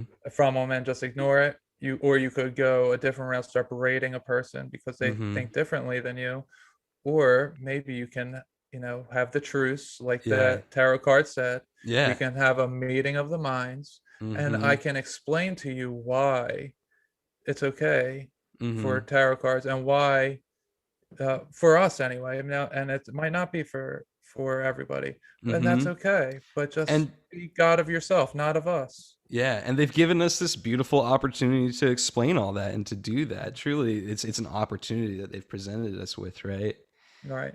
Here, I'm going to read. There's three more, I think. So, God is not able to preserve the integrity of the Bible? Question mark.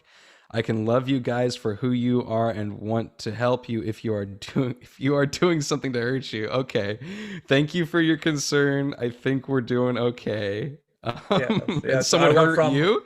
I went from a living hell to now living in heaven. And Yeah, I'm doing just fine. I think we're Experiencing doing all life on my right, own. man. Yes. But I think they turned around. So let's keep going. Yeah.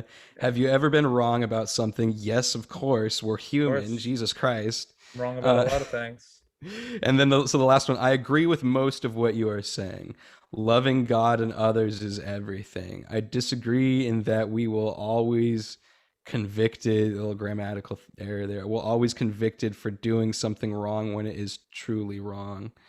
Um, I think that God has established laws to help us distinguish between what is right and wrong.